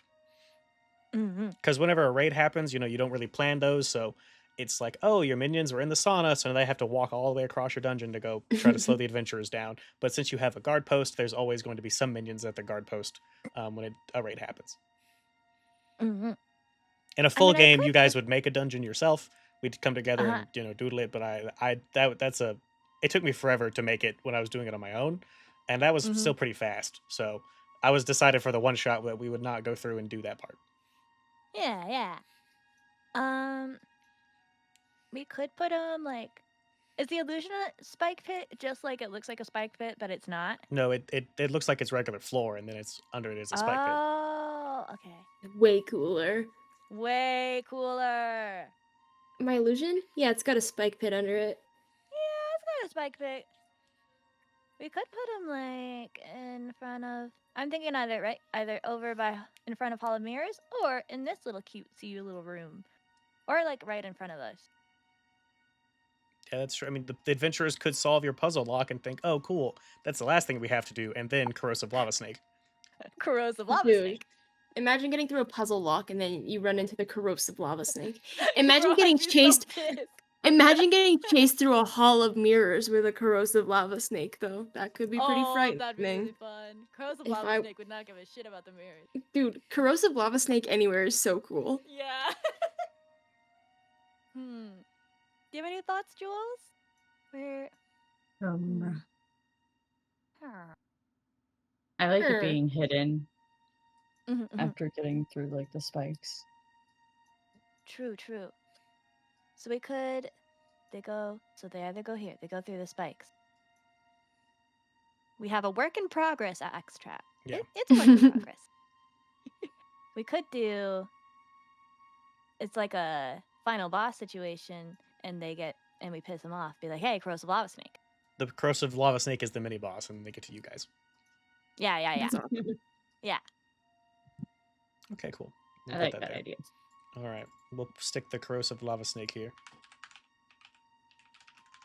Oh, that's reverted caps lock. Guys, what should we name him? I mean, he might already have a name if he's sentient, but like, If he can't tell you if he has a name, so I mean, he can. yeah. You guys could do like a charades thing where you say, "Is this your name?" and then he's, shakes his head yes or no, or you could just call him a name and see if he cares. But I think I'd Yeah, call him be like- Sneckless the Reckless if I was naming a snake, but Necklace the Reckless! okay. Corrosive lava snake, how you feel about that? I like that. It like puts its tail underneath its chin and thinks about it for a minute, and then gives like a little nod. yes, Sneckless, let's go. Let's go! What's that, Sneckless the Reckless? You're a corrosive lava snake and you're awesome? That's right, buddy. That's Hell right, buddy. yeah! Okay. Did we have to pay him to be here? Maybe a little bit. Listen, it's alright. It's I don't okay. need gold. Who needs gold when you have Sneckless? Sneckless the Reckless? When you have Sneckless the Reckless. Exactly. Okay. I don't know how to get rid of my gold. Right click it maybe. It's not doing anything. Is there a tiny Maybe if little I- zero icon somewhere? If you click the word gold. Gold. All right, it's Oh, gone for me. There we go. There we go. All right. Let's see. Okay. A calamity. Let's see. Is there going to be a calamity? So, how much do you think the denizens of your dungeon are grumbling? Is there relentless whining and complaining? Is there normal levels of malcontent, or are they too happy or scared to complain? From our imps? Yeah, from your manic and troublesome imps. What do you think? How do they feel They- right now? They literally have a sauna and we just brought home Sneckless the Reckless. Yeah. How could they possibly be mad? Okay, They're living in the lap of luxury. I would agree with that. So yeah, That's this is- benefits. That's Yeah, being an yeah. imp with benefits. Uh huh. A mixed result. A minor calamity, even though they are pretty content. Okay, let's see. That's how it is with imps. Sometimes how they it is get a with little imps. manic and calamitous. Yeah, Okay, never keep them fully happy. let's see. Can't blame 'em. Nope. Not at all.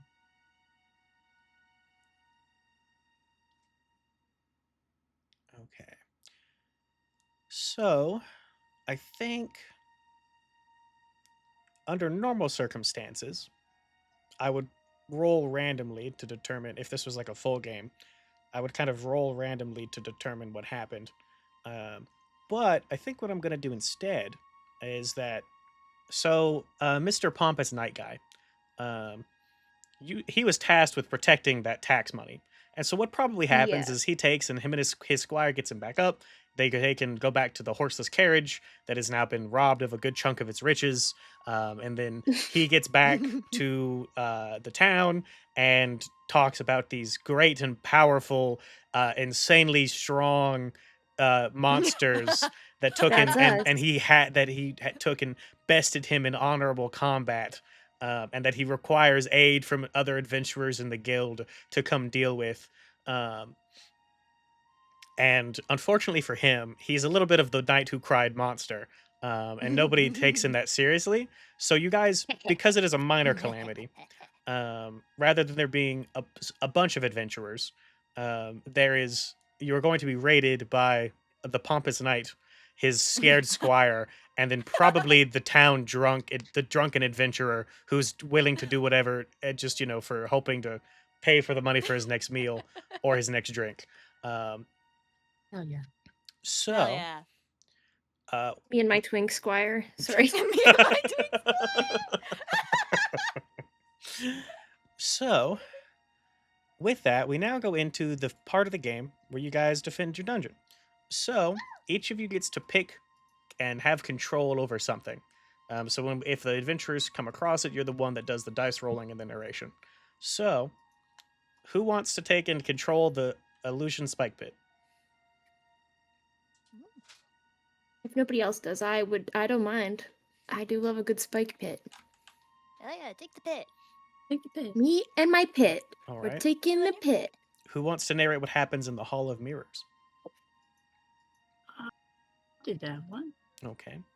And the slime lair with Sue Cruz, the slime, who is freezing and corporeal. Sucru! Yeah, so crew. So, Reg, do you want him? Yeah. Okay. So then that leaves the puzzle lock.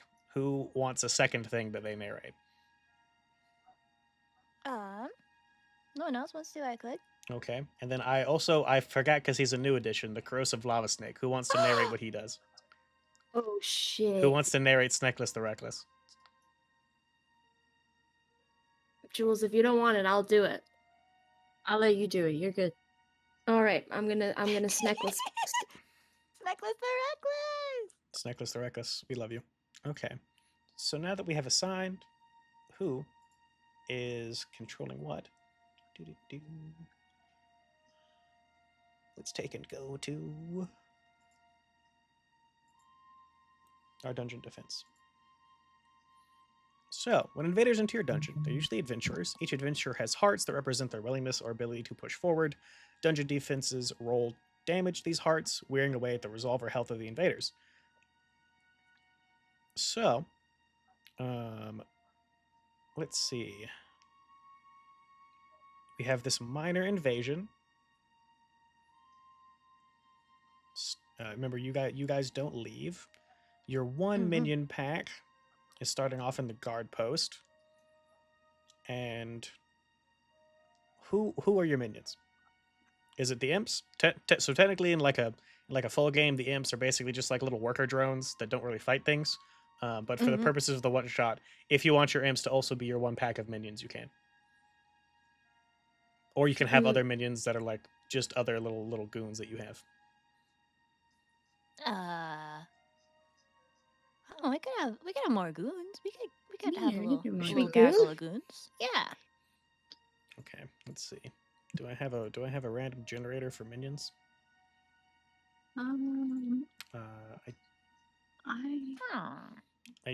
do, but it's just the same ones as the players. So do you guys want bugbear, demon, goblin, gnoll, hobgoblin, kobold, or orc minions? Ooh, Hmm. maybe. There was Anyone one in feel- the middle. There was one in the middle that excited me, and my brain forgot what it was. Gnoll, hobgoblin? Maybe a knoll actually. It might have been Gnolls, knoll. gnolls are the ones that are like hyenas, but bipeds. Yep, Ooh. that's awesome. Yeah. Yeah. Okay. So you have a pack of minions of the hyenas from the Lion King, but as bipeds. um, Yeah. so, all right. I think I'll narrate those guys. Normally, in a full game, you guys control all your dungeon bits, but I think I'll do the hyena guards minions for this one because you've already all Okay. got a bunch of things. The sauna also, by the way, is not a thing that is required narration. That just keeps your minions happy. That's all that does. I like them a lot. So let's see.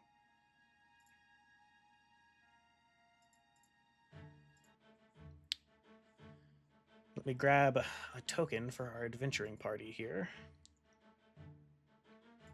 Let's go ahead and who is our drunk?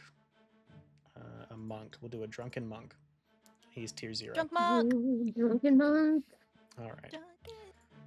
Let's grab our little adventurer token. Can you guys see the token up there in the north at the entrance? Yeah. Oh yeah. Okay, cool. So, Kill. Kill. Not really. Kill him. Kill Okay. Beat him up with my cursor. they enter the dungeon after making their way the shapes and colors at the entrance of your dungeon and the wisps and all these other stuff. It's a not an easy task. It takes them a while to make it through the stuff around the Hall of Mirrors, but they do finally make it in there. I need my adventurer tab pulled Love up. our colors. Shapes and colors. Shapes and colors. All right. They So call me Mr. Shapes. they make their way through here. Probably the knight talking about the great riches that they'll find once they get rid of this scourge on the land, blah blah blah, where. And then they come across the guards, your hyena minions, and Yay. let's see. Ah, woo, woo, woo. What do minions do?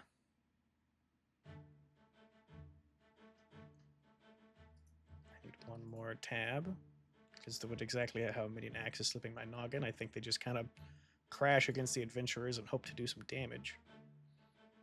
That's how I fight too. Yeah, Yeah. that's how I fight too. Minions. Minions come in packs, generally nameless. Primary action, 2 secondary actions. Okay, so the primary action is going to be to smash, and the secondary actions are going to be to banter and trick. So they take and crash into the adventurers. They go ahead and crash into them. And they get a mixed. So on a mixed, your minions, unfortunately, they are dispatched rather quickly. But they do kind of just wear down the knight, and he does lose one, or not the knight, the monk. They wear the monk down, and he loses one of his half of his hearts.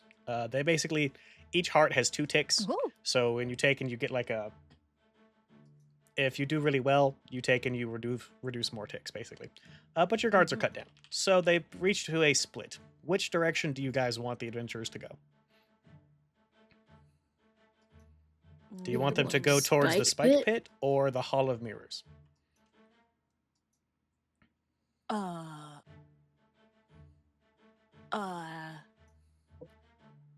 Maybe the Hall of Mirrors to confuse them first. Ooh. Could hurt their head. Make them have a boo boo in their head. A head boo boo. Yeah. Okay, sounds like we're sold on Big that. head boo-boo. So I make a 1 dice fortune roll. And that is a success. So they go the way you guys want them to go. So they take and wander their way over to the Hall of Mirrors. and the monk and the squire taken. They both charge first, and nothing bad happens immediately, and so the knight joins them. So the Hall of Mirrors, it is what is called a trick. Who's narrating the Hall of Mirrors? It's me. Okay, so for a trick, I believe that is just something that it's rated from 1 to 3. Okay. So, how does the Hall of Mirrors affect these adventurers and make them less likely to do a good job clearing this dungeon out, Jules?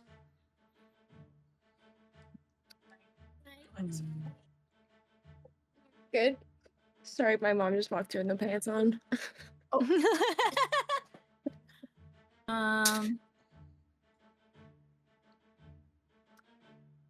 Could be like when the further they get into the mirrors, can they start getting like more disfigured in the mirror reflection?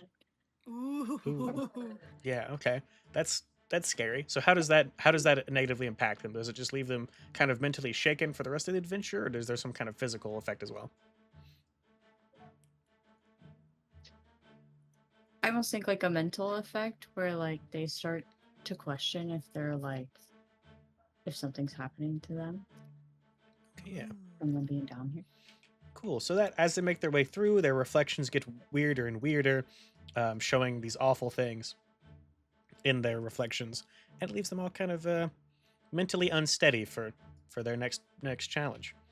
So, adventurers, when they hit a lock, will not go that way until they have explored all other options. So, Okay. do you want them to go towards the slime lair, or do you want them to make their way to the spike pit? Ooh. Spike Pit would make them have another option to check out our sauna.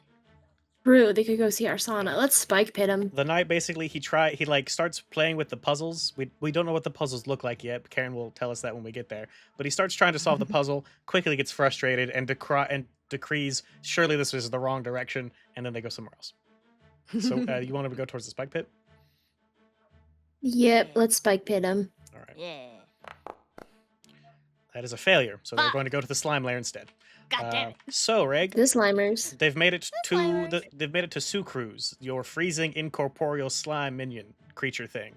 So he is a tier 1, I think.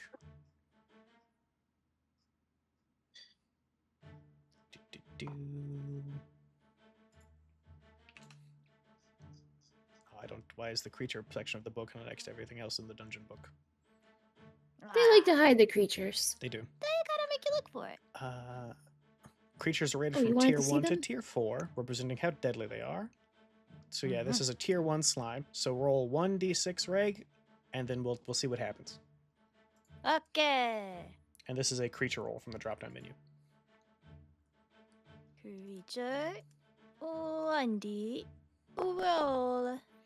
A success. You damage an adventure of your choice, and you get to roll again. So how does Sucruz damage one of these 3 adventurers? Can it? Okay, so it's a freezing incorporeal. He's also pink. Oh, fuck yes. Oh, Frankie Pink! Yeah, I was gonna say that's our friend Frankie if Frankie was a goo. That's if Frankie was goo. In that case, I think like it's gonna kind of like it's gonna kind of, it's a freezing guy. It's a freezing guy, and so I think it's just gonna make it the. Can I damage the knight even if he's immune? Yeah, so his passive only matters when he's fighting you guys. Oh, fuck yeah. I'm gonna go for the night. Okay. Yeah, so you take and damage the knight. How do you do that? How does our freezing corporeal slime hurt the knight? It's going to just really maybe like, since the knight is in like the armor, it's gonna make it the armor is just so cold, so cold, and it's gonna be like, it's gonna also kind of like just roast him just for fun. but that's not part of it. But yeah, it is making fun of the knight as it's being like, "Arr." Yeah, it's really it's insulting his choice of armor for the dungeon. Yeah. And That's how not it's very good. attacking. So now roll again and see what happens. Okay. As they are fighting back against the slime, but maybe not having a good time. We'll see. Creature roll 1d. Ooh, the creature is slain or flees the dungeon for good. Hmm. Yeah, so after the knight, after recovering from the freeze, takes and starts issuing out orders to the monk and the scribe, his little squire boy, and they unfortunately Frankie Slime takes and didn't sign up for all of this and goes incorporeal through the dungeon walls, never to be seen again. As you will now have to find a new creature to move in there. No! Dang it. It's our slime lair. We can't have Me- like a fucking gorilla in the slime lair. Well, maybe we'll change it into the Sneckless layer. Yeah. So Oh, speckless lair. upon doing that, they once again come to the puzzle, and then they make their way to the spike pit. All right, spike pit controller. So for spike pit, that is a tier 1 spike pit. And traps. Dungeon defense, traps. I think you just roll 1d6 for its tier, and then we see what happens. All right. Why is the traps also not near anything else? Trap roll. Yes. Tricks. The trap is disabled or avoided by the adventurers. Dude, So They don't even love my spike pit. that's true. So probably what happens is that the monk just starts drunkenly gallivanting his way through, completely unaware of what's happening, and then you guys see that the floor gives way under him. He passes through the floor, and then the illusion dissipates, and then he is just basically instead of being down at the bottom of the spike pit, the monk instead just kind of drunkenly walks up the side of the wall, and then goes back up to the platform, and then laughs at the two of them, and they continue on now with the trap disabled. Classic move. They Classic find- drunken monk move. They find an empty room. They take, and then they find they see what looks to be a trap, and they like maybe an imp goes to flick the lever, and then it's still in the ceiling, it doesn't work, and Yeah. the knight takes and slays the imp, no problem. Oh, my imp! They go to the sauna, and then the monk like gets ready to strip all of his armor off, like his robes, and go jump in the sauna. It's a good sauna. And then yeah. the knight, Good-ass you see sauna. the knight like start chewing him out, and then they grumble at each other. He puts his robes back on, and they turn back around, and make their way to the only room left, which is the puzzle. So, puzzles, locks. This one, roll the locks tier and decide whether the adventurers get past the door or sends them to another path. Oh, whoops! I should have done this one first. I thought I read something that they avoid locks. So go ahead and roll it. See what happens. That is going to be a tier 1 lock. Whoever the puzzle lock is. I think it's Karen. Yeah. Was it me? I think so. I thought it was Wait. spike pit and snake. Oh no, I'm puzzle. I'm Oh, puzzle Reg's lock. puzzle. Okay. All right, Reg. That is a lock roll. It's tier 1, so 1 dice. Lock roll 1d. They go another way unless they have no other option forward. Roll again, Let's go. because this is the last one left. Lock roll. Success. Yes. So, Yeah. an adventurer wastes a move trying to open it. So, in this case, after trying and failing for a shockingly long time at solving the puzzle, the knight gets frustrated, pulls out his big great sword, and basically just cuts the door in two. And it falls into the ground with a big puff, and they take and waltz in, thinking that they have solved y'all's puzzle. They've solved the puzzle. It's time to fight the monsters. Oh, Sneckless. All right. That's right. So same It's deal necklace as time. same deal as the slime lair. You roll, do a creature roll Creature. with 1 dice, and we see what happens. Go, Sneckless, go! A Yes! success. So Sneckless damages an adventurer of your choice, and then you get to roll again. So who is Sneckless gonna hurt? I'd like Sneckless to hurt that twink. describe? The little squire boy? Yes. All right. Yep. So you take and so how does Sneckless hurt? He doesn't kill him, but he does put him in a pretty bad spot. A corrosive lava snake. Can he do like a?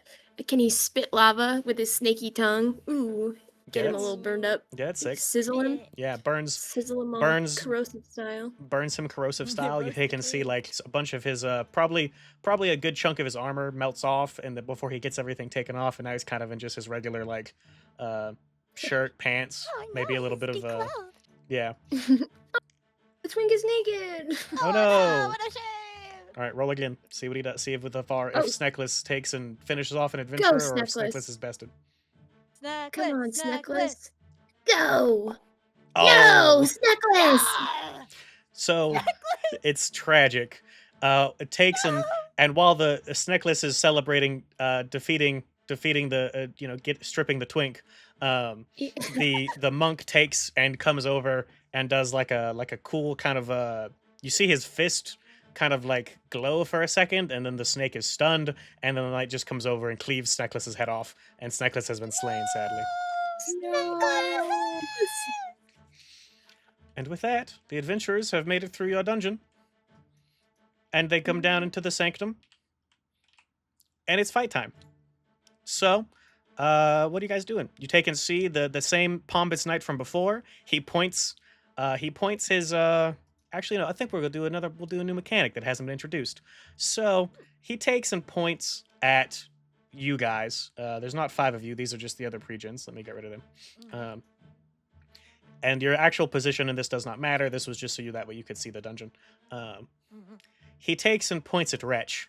And Wretch, you take and he points, and then what he does is from behind his back, he pulls out the head of Sneckless, the creature that you just recruited, and throws it onto the floor, and the head rolls at your feet, and the tongue like flops out on the side like a blah. And your character's vengeful. That's your dark impulse. Yeah. So I think I'm going to compel you to be vengeful. So Ooh. when you take and get compelled, let me find where that is. You can choose to resist it and take some stress. Also, I think all of y'all's stress should be clear. I actually don't. I couldn't find an exact answer on how this works with like, because it doesn't look like you clear your stress for your downtime. So for the purposes of this one shot, we're gonna clear your stress, and I'll confirm that rule in a full campaign. Are my brains and muscles and defenses? Yeah, all of that is you're all good. All of that's all. You basically you guys are back to 0. You're all healed up. So. Okay. Compel. I just read this earlier, but it immediately left my brain. Mm-hmm. So, Sneckless. you can follow through on the impulse and gain a dark heart afterwards, or you can suppress the impulse by taking stress, describing how you suppressed it. How much stress does it take? It doesn't say. So, I think that your impulse, being that you're vengeful, you for the duration of this, for at least the first couple rounds, I'm going to say 3, you will be unable to assist or resist consequences for anybody else, as you are entirely focused on killing this knight. Oof. I think I already have 2 dark hearts. Correct. So you would basically get compelled and get no benefit, unfortunately. Yeah. So I'm gonna otherwise you try and can- resist. I don't think you have to try. I think you just take stress. Oh. just do How important was Sneckless to Wretch? He was my first friend. Okay. Sneckless was Wretch really likes Sneckless. He was a corrosive lava snake. He was a cool dude. He was a cool dude. They never talked, but he was cool. That Yeah. hurt. Okay. So it's probably too stress then to resist the urge to just kill this knight in revenge for Sneckless. Yeah. All right. And with that, let's get this party started. What are we doing?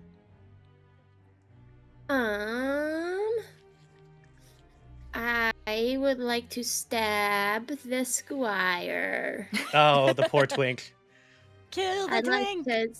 I'd like to stab the squire. Yeah. I Um, like to stab the squire. is that a? Can I use finesse to do that? Can I finesse stab this guy? Shink shink. Yeah. All right. Yeah. So go ahead and roll it. No modifiers for this. This is just a good starting position. A mixed. Shink. Okay. So the squire is going to take and try to use his one and only move that he gets. And he's going to do the tried and true classic of hiding behind the guy with really, really good armor.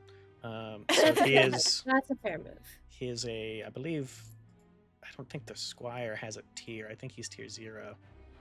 Yeah, so he gets 0. I'm going to say he gets 0d6. And he gets Oh, a shit, but he's- mixed. So Wow. let's see. He partially resists it, reducing it in severity. So you would have done the standard. I believe you do 2 damage. Yeah, so these each takes 2 slashes. A mixed does 1 slash. Okay, no. So yeah, that mixed would does 1, which then brings it down to 0 because of his move. So yeah, you take and try to stab at the twink, and he just hides behind the knight, and you were like, you can't stab him properly, unfortunately. But he Typical. he gets his one bit of cowardice, and he no longer has any moves left. Yes, we took his cowardice away. Yeah. Alright. So Bodette, what's Bodette doing? I want to see if I can do.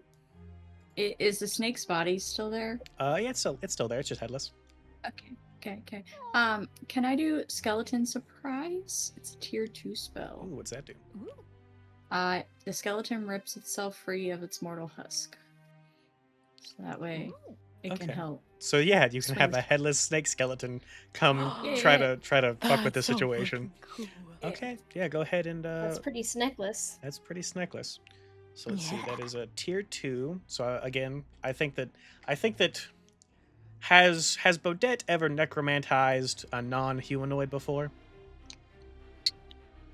But we've tried. Okay, but as you never had Yeah. success before. No. Okay, 2 stress, I think, and then you do. It takes 2 stress to roll it, and then it's a -1 because it is a tier 2 spell. So give yourself a -1 modifier. Okay. And then what I do? I guess finesse. Typically invoke is going to be your magic. Oh, one. invoke. Yeah. That's right. Let's go. Mixed. Okay. It's gonna take a little bit. It's there's a lot of snake body for that skeleton to work its way through. So you won't have them able to do anything this round, but next round they will finish breaking their way through the body and be able to join you guys in your escapades. It's a bit harder to rip a skeleton out of a giant snake than it is a person, sadly. Yeah. So, Wretch, the knight has issued you a challenge, and then the squire got scared and hid behind him. What are you doing? As you take and the head of Sneckless there sits at your feet.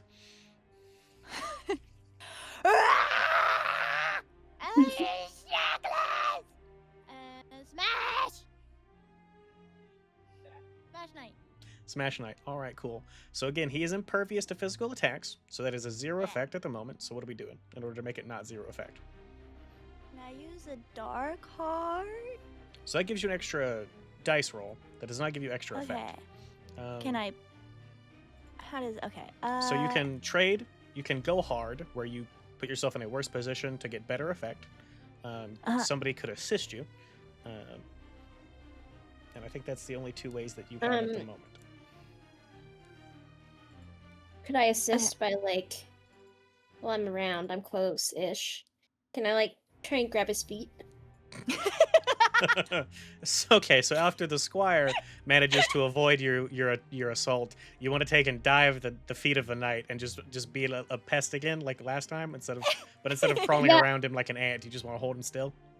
Yeah, I'm just gonna like hold his feet, like you know when a kid doesn't want to leave their house Yeah. and they make you like sit on their foot and walk around, Okay, yeah, Yeah. incredible. All right, doing that like goblin style. so that brings you from 0 to weak effect, at the cost of Okay. 4 now Come- being involved in the consequences. Okay. Okay. I I could set the position to dire, and then that would get it to default. But dire bad, right? If you have consequences that occur from a dire position, they're pretty bad. Yeah. Okay, I'm just gonna do this because I don't want to hurt 4. I forgot to do the dark heart. It's okay. Go ahead and roll 1 extra d6 using the thing on the left side. Yeah. Just a fortune roll. Okay. Yep. So still a miss. I did nothing. All right. So yeah. So you have a weak effect. Let's see.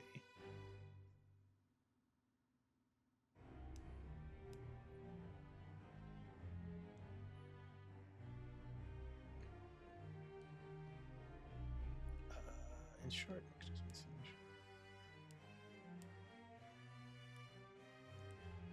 Okay.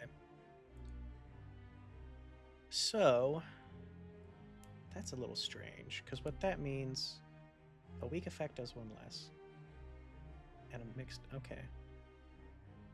So then,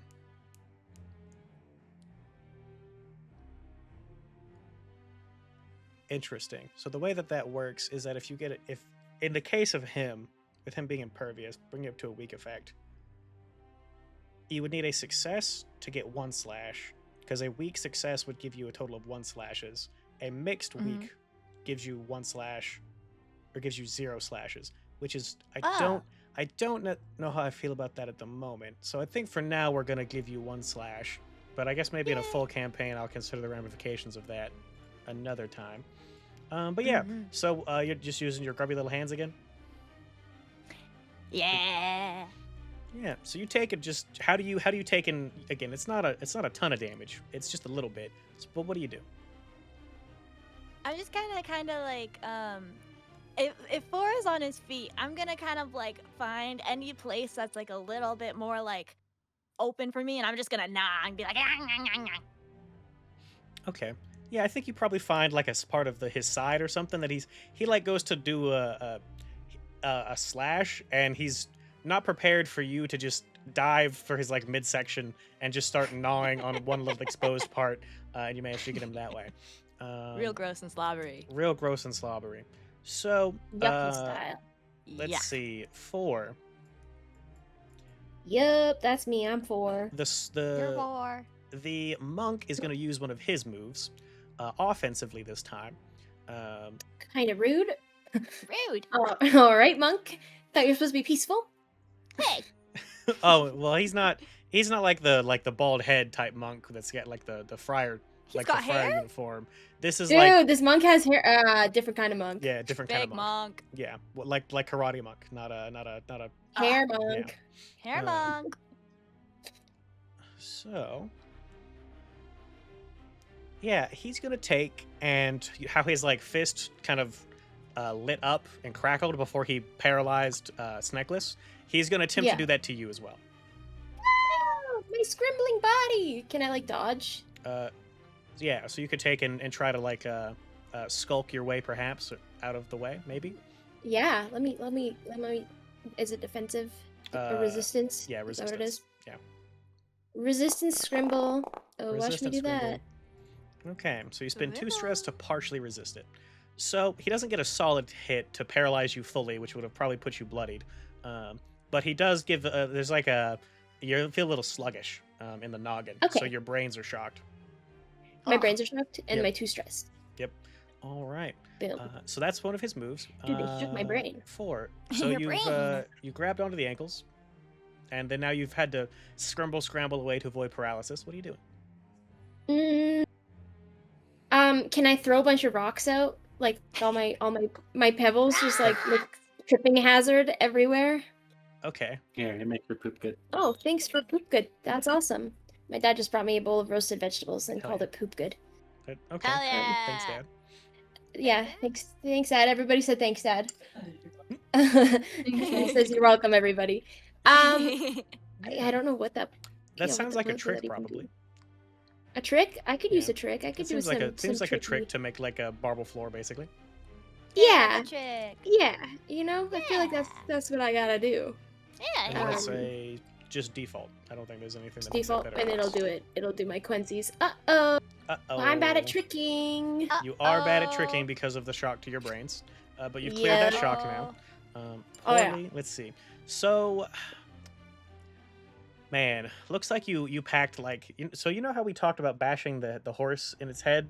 Yeah. So you yeah. had like the big rocks in the bag today, not like the small rocks. So you Oh. take and just go to like dump them out on the floor, and just a bunch of big ass rocks just fall at your feet. Uh-huh. Oh, ow. Yeah. So that's not Oh, gonna be. My no. 3 pebbles. Yeah. So it's not gonna hurt you, but that is gonna. Your bag of rocks are no longer usable for this. We're just gonna take those Dude, from you. my- Oh, yeah. your rocks. My rocks. Dang it. Oh. Bodette, you take in and you hear the sound of bones clinkling on the cobblestones Woo! as your snake, as the headless skeleton of Sneckless has now wandered into the at the bottom of the stairs. What are you doing? Oh, Jules is muted. Just Sorry, my dog has been making noise in the No background. problem. I don't know what's going I just on. wanted to make sure you were still there. Yeah. Am I able to like order the snake around? Yeah. Until try and knock them out. Okay. Just take some swings, like swing, swing. So you want to have the snake just swing its skeleton body on one of these guys. Which one? The squire, the monk, or the knight? Let's do the night. Okay. So he is nearly impervious to physical damage, so that brings you to 0 effect. So what do you want to do to increase that effect? Can I use one of my dark cards? So that gives you an extra roll, or extra dice on the roll. Oh. If you want to take and get extra effect, you can either put yourself in a dire position, or you can be assisted somehow. I would probably. So let's see, snake going after Yeah. the knight. I am still marching on the knight. I could be like trying to get in front of the knight's like fate, like kind of maybe like crawling up on the knight and kind of like trying to like just distract him so that he doesn't see the giant snake. Okay. Yeah. I can see Don't that. look over there. Don't look over there. There's Don't do nothing there. that. Okay. Yeah, no snake here. All right, so that brings you up to a weak effect. So, yeah. So I guess what that basically means is that you need assistance and you need to push yourself against someone like the knight in order to do damage. Because that way, even if you get a mixed, you still are dealing 1 heart. So yeah, I guess that makes sense balance wise. So yeah, so if you want to take in, you can risk it, where if you get a success, you'll deal 1 damage, or you can take and trade position for effect, and that even on a mixed, you'll still deal 1 damage.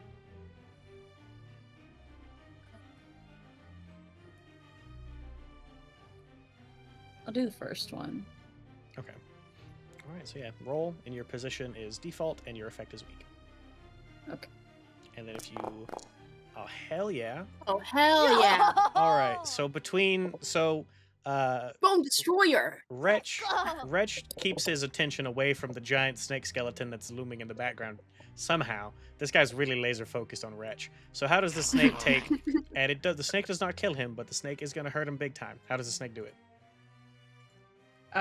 Gives him a few slaps and then tries to ring him up in his bones, All right. Okay. crunching him. Call it the bone crunch. Crunching it. Bone crunch. Okay. Yeah. So then, Awesome. cool. So the knight's gonna take and use another one of his defensive moves, I think, to try to resist being pinned by the snake. So that is a fortune roll. He's tier 1. Mixed. So that gives us partially resist it, reducing it in severity. Okay. So he still takes the damage, but he is not pinned as he takes and just breaks a bunch of the snake ribs and frees himself from being constricted. And then, let's see, he's going to use his last move offensively on Wretch. Yeah. So he takes that and like points he holds his great sword in one hand, levels it at you, says something once again very pompous, very hearty, and then he takes and is going to try to basically finish you off once and for all, as the consequence being leveled against you is once again being cleaved in two, bloodied. I think I'm gonna, I'm on this guy. I'm just gonna try and whack at him. So you're just gonna try to smash to basically take him down before he takes you down? Yeah, or like, yeah. Okay. Beat him to the punch. Be like, Okay. ah! All right. And that's what kind of roll would that be? This would be resistance because we're trying to reduce the consequences by just basically beating him up before he can get a good swing it on you. Oh yeah, and smash. Resistance.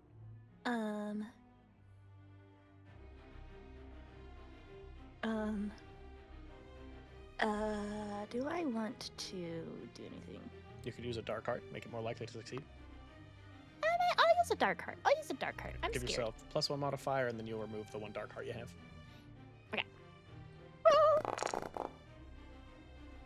All right, partially resist. So you take 2 stress, and then once Alright. again, instead of being bloodied, you're just gonna take shock to the muscles as he takes and does a pretty solid cut, even through your armor. Looks like he managed to get a weak spot or whatever. My friend Rich. Yeah, what are you gonna do? How are you gonna protect Wretch for? What are you doing? You still have the monk and the squire to deal with as well. Yeah, I gotta kill that squire. I gotta fucking- kill that I squire. gotta obliterate this twink. I gotta slash up that squire some more. My twin daggers. Can I finessely slash that twink? Yeah, you sure can. Yeah. Go, my finesse smash. No! My No! finesse smash. God damn it! This twink. This twink. Okay. Unkillable twink. He is the unkillable twink. So yeah, you take and try as you might to take and obliterate this twink. For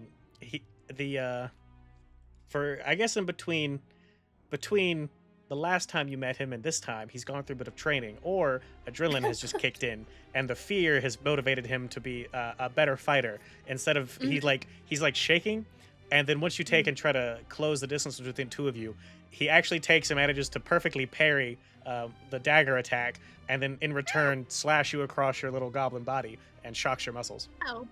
Okay. No! My muscles! Oh. I hate this twink.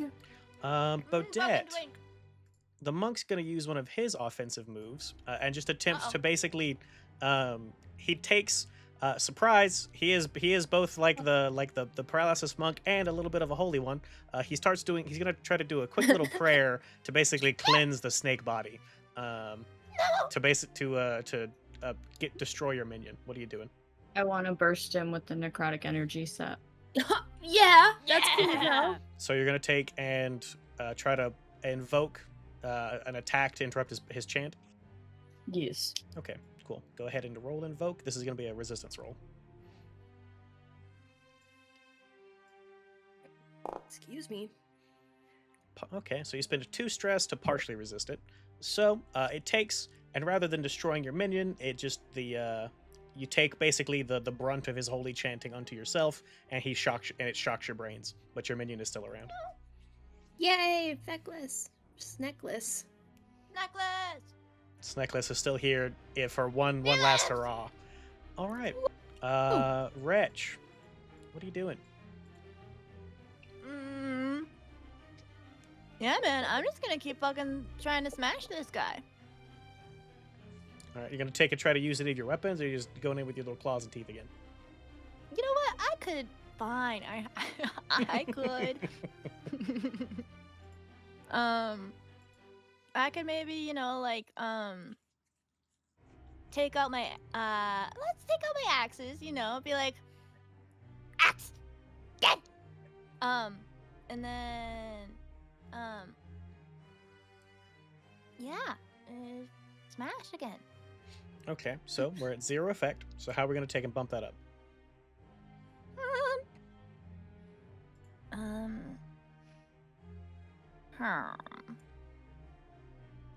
I could put myself in dire, I guess. That's true. You dire position to weak effect, Dire. and then you would Weak. need a success in order to deal 1 slash, or you could take in, if you get some assistance, even a mixed will deal 1 slash. I can go back to the old the old strategy of grapple his feet.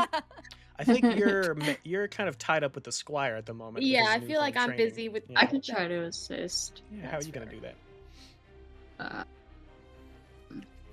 You and the squire are having a really cool battle where you're trying to like slash at him really fast, and he's like parrying all of your blows, and then he tries Yeah. to slash you again with his short sword, and you like duck out of the way. It's pretty cool. We're doing the, I- like, I'm the gonna- dance. Yeah. Can I come behind him with my dagger? Okay, yeah. Your dagger's probably not gonna do anything, but it could distract him, as the way the assist works. Yes. Your cool new fancy dagger that you got. Yes. All right, yeah. All right, Wretch. So now you're at dire, and it is a default effect, and now both you and Bodette are involved in the consequences. Okay. Roll, please. Oh. No! Oh, that's tragic. Yeah. So, Well, Bodette, you taken? Are you trying to throw the dagger, or are you trying to stab him with it?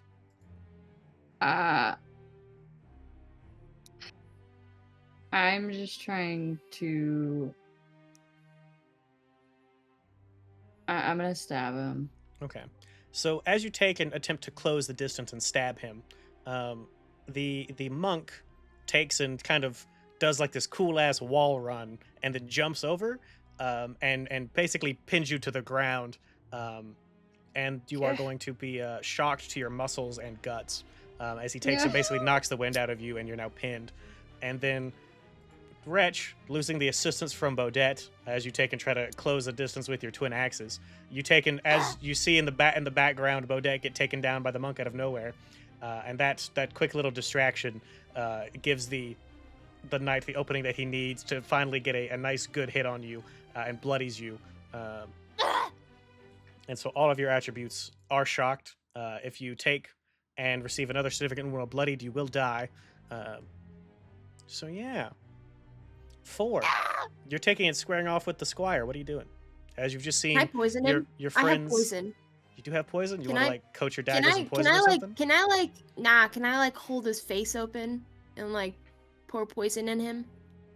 Like scrimble up him and then try and just like poison into his mouth. Yeah, I think so. Like if you were like gonna pour milk all over someone, you know, but like poison. Yeah, my poison milk. Okay, which are your action Yeah. ratings you're gonna use to Poison do milk. that? I don't know. I do not know.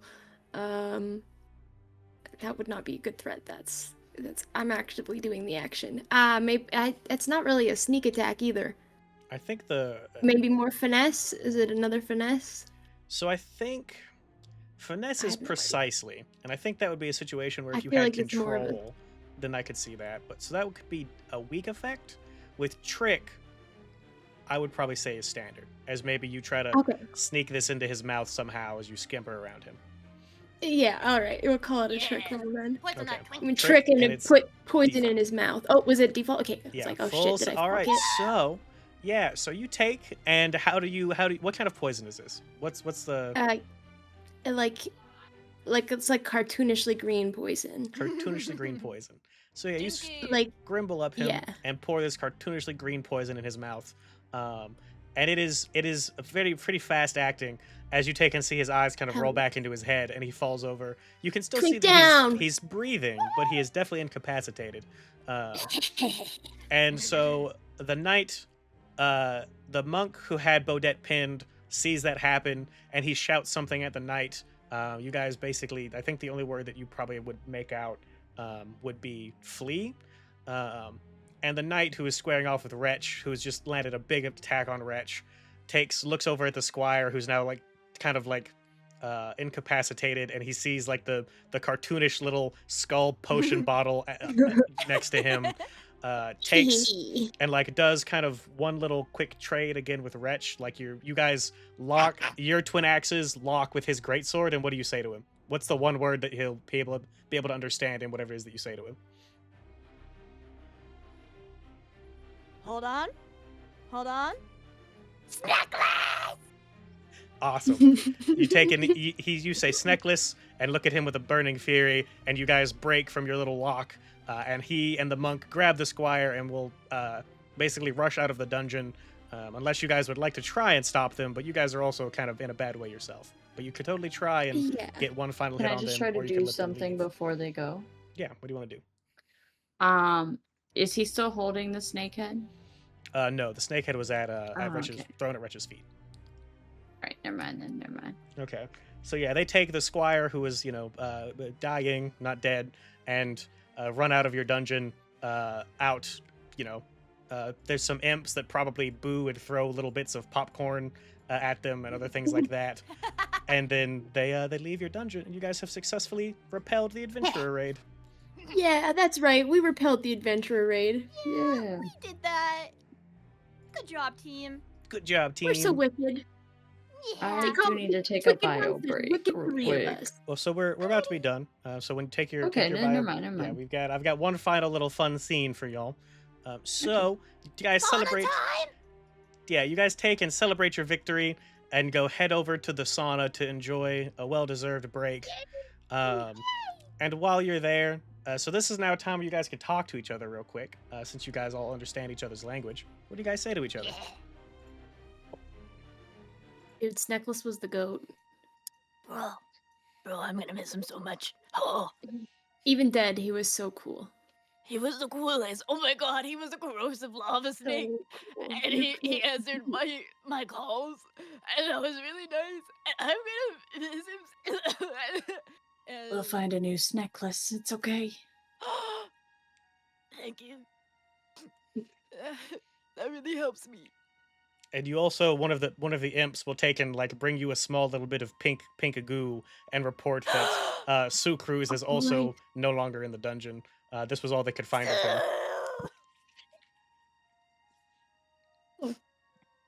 With no friends except for us left. We have to lock in, guys. It's only us. We have no friends. Fuck We all the do minions. this. Just kidding. We love you guys. And then Kill them Don't all. listen to us, imps. don't listen to us, Yeah. imps, except when we want you to listen to us. Yeah. Yeah. Only obey us. Don't listen to us. And it is with that, as you guys are at your lowest, that a weird like portal opens up in the sauna. And there walks in like a guy wearing like a Renaissance Venetian jester mask and like a jester hat. It's gold and red, and he's got like a Hawaiian shirt on that has just Yeah, his like awesome. his instead of the like Hell yeah. Hawaiian leaf pattern, it's just like his Hell yeah. face repeated a whole bunch of times in the different expressions, the different masks. And he's got like the little the little lei, and he has a coconut drink in his hand, and he steps Dude, back this in and off. he's like, I told you guys to just watch the dungeon when I was on vacation. What do you my minions my Sucruz is dead. Oh, you guys are the worst minions ever. Oh my god. And then he takes and sentences you guys with a snap of his fingers to go back to your regular lives as minions, working in like the mines and clearing out new rooms. And your time as dungeon overlords has ended. What a Oh, fun yeah. time to be dungeon overlords. Yeah. Fun time. Look at I like- that. I like our clown boss. I like our did our clown boss. best. Yeah. The music is sending me. This is the this is the same circus music, yeah. yeah. But we listened to this for so long at the circus. Oh my god. But that I was love great. circus music, so it doesn't affect. I didn't go to your evil circus for as long as you did, though. It But I was- did listen to evil circus music for years, just like passively. So I love my evil circus music. Yeah, It's good. Now, Reg, It's you good might want to. Speaking of the evil circus, maybe like go back and re-listen to that session with some new context. There's like one thing in that session that has I didn't quite make sense and has never come back, and it's just a fun little Easter egg that I slipped in there that I do with all of my campaigns in some way if I can. Huh? So, Yeah, that's Wicked Ones. So Yeah. That's so fun. go to your bathroom break, That's and then we'll do fun. stars and wishes because I don't want you to have to piss yourself while we're doing our last little wrap up. Okay. Anybody else who needs bathroom time? I'm Yeah. waiting till bedtime. And I'll go to bed anyone, after this. and this song, Karen, is the one that played for like an hour straight at the circus. Yeah. And it's great because it speeds up with each loop. Yeah, that's It's so awesome. good. That's what I like. I cannot stress enough. I would just listen to this, and I would probably get so many chores done. One It's thing about really me, you great. put on a little carnival music, I'm working hard. Yeah, I'm working hard. There's like a primal panic it instills in me where I'm like, oh god, the circus. The And me, circus. I'm like, we're And I have the home, other home one- sweet The home. second- The other one that's- clown. really good where like the last 30 seconds gets all violent and angry, and that I had for y'all's post-credit scene. Oh. Do you remember the one? It's where it's like I perfectly timed the bow to when everything got cacophonous Oh and angry. yeah, that was really good. Because this is the soundtrack for Hecna, a 5e supplement that I got years ago that now I pick and choose bits and pieces to use elsewhere, especially the music. It's like perfect circus music. They really did a great Yeah, job it's with the good. music. Man. Oh. I'm like, why didn't we get circus music? I guess they don't give you music in a book, but this would be good Wild Beyond the Witchlight music too. Yes, I think Wild Beyond the Witchlight and Hecna that's the came out one around the same campaign I time. did.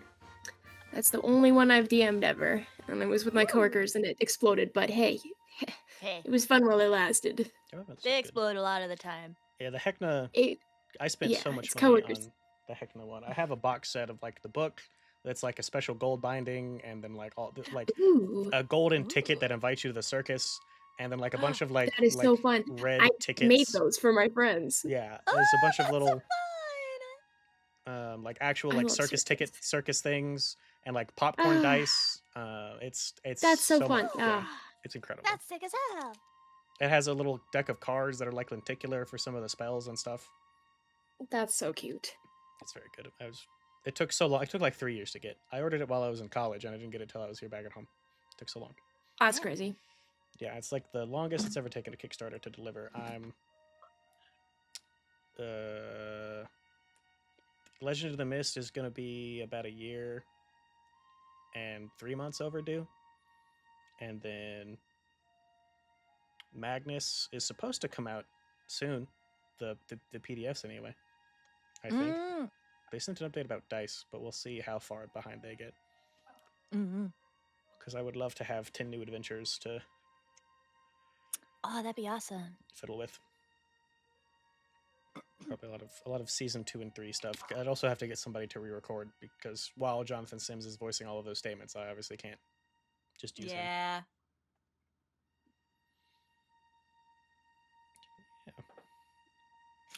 So while we're waiting on Jules, did you guys enjoy Wicked Ones?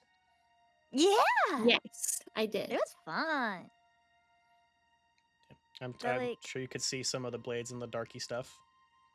Yeah. This is the same like system. the- we're Yeah, using no, it's for- definitely the same kind of vibes. Yeah. but- This is we'll also be using the Blades in the Dark system for currently unnamed Blades 68 adventures, which will be starting hopefully next week. We're doing the final session of Crime Time Tuesday, Friday. Oh yeah. Tuesday, Friday. Yes. What were we gonna say, Reg? I They interrupted call you me twice. Tuesday, Friday. Tuesday, Friday. You were gonna say something, Reg, and I interrupted you twice. About how did you feel like Wicked Ones? Oh, the dungeon part was fun. Yeah. I like having a little base. I like a little sauna. Yeah, that's the part of Wicked Ones that really, when I first heard of it, that attracted me because like it's the monster, like you can play a monster really like anywhere, you can play like a bad guy anywhere, but the little mini game of like here's your dungeon that you get to build and you get to control all the traps and like try to deal with adventurers that raid your dungeon every so often. Yeah. That's really what makes it stands out. I'm Yeah. back. Hello. All Well, right. welcome back. Stars and wishes. Let me grab this from somewhere that I have it pinned. And then I'll put it in the chat for those of you that are people that if I just talk at you for an extended length of time, your brain checks out. And I'll give you a thing that you can read as well. 1 second. So, grab that. This is going to be in y'all's little Discord chat. Stars. At the end of the session, everyone gives some highlights, moments, or techniques that they enjoyed. These can be really flexible, but often include a mixture of appreciation for the GM's prep work, key moments of role play from the other players or ways the plot twisted, or memorable scenes and situations. So, what do we got for stars?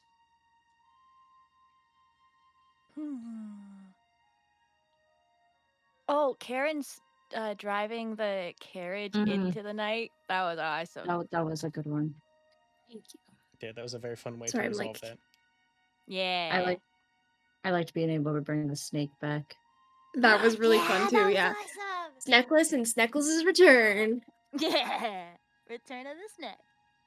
Return to the snack. Tragic. He was gone, taken from this world too soon. Too soon. And we learned we had a Frankie slime that we didn't even know was Frankie. Our Frankie's lime. That also it was gone. floated through the walls away to onto greener pastures with less adventurers. Yeah. At least not dead. Unlike Sneckless, who was brutally murdered. And then his Yeah. head was thrown at your feet. Ugh, Yeah. how dare. Any stars from you, Karen? Sorry, I'm half distracted. I'm having a sleepies. That's true. I just was had like, I had so much fun the whole time. I was like, oh, this is gonna be so late for Karen. It's not. It's 7:39. I'm just like my brain is worn out. Mhm. It's not even late at all. No, I don't know. I had a lot of fun all the time. I was just like I was having fun the whole time. I like that Rake just kept smashing over and over. That was a I would've delight. smashed. I think I might need to smash here. Maybe Yeah, I'll do can I- some smash. What's that? I have like 12 different skills. I'm gonna smash. Hey, I we think didn't I might can need to smash this guy. smash. This is Sometimes the best tool you have is smash. this one has and 3 dots. Reg knew that. I'm gonna do it. Yeah. Yeah. Yeah.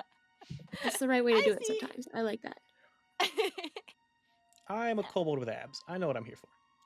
I have abs. I smash. Yeah. Me, my abs, I'm smashing. Yeah. Exactly. I think everybody did a really good job portraying these little pre-gens as to the like, again, you had like 5 minutes to get acquainted with the character before I threw you into the deep end, and I think everybody did a good job getting used to them. Also, Jules, you pulling up the PDF and finding like the list of spells. I did not Yeah. expect you to do that. Being like just I needed to know what kind of sorcery I was working with because It was so much. Because I was like, you were like, oh, I'm gonna do wither, and I went, hold, I don't even know what that is. What? So that was cool. I was very impressed with that because you can like the necromancy is obviously you can make up your own spells, but having a couple default ones to fall back on is always handy. Which I'm glad that the book did Yeah. include those. Once I looked at that section, I was like, oh, all right. And then wishes. Everyone gives some wishes, which would be things they weren't too keen on or things they'd like to see more of.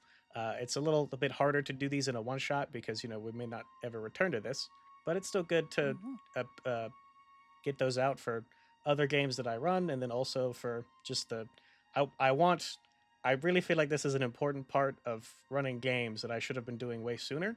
That I want to encourage and incentivize everyone to do when they run a game, because it really helps make the game better when you have a dedicated time for everybody to vent their grievances or talk about what they want from the game to help steer where it goes.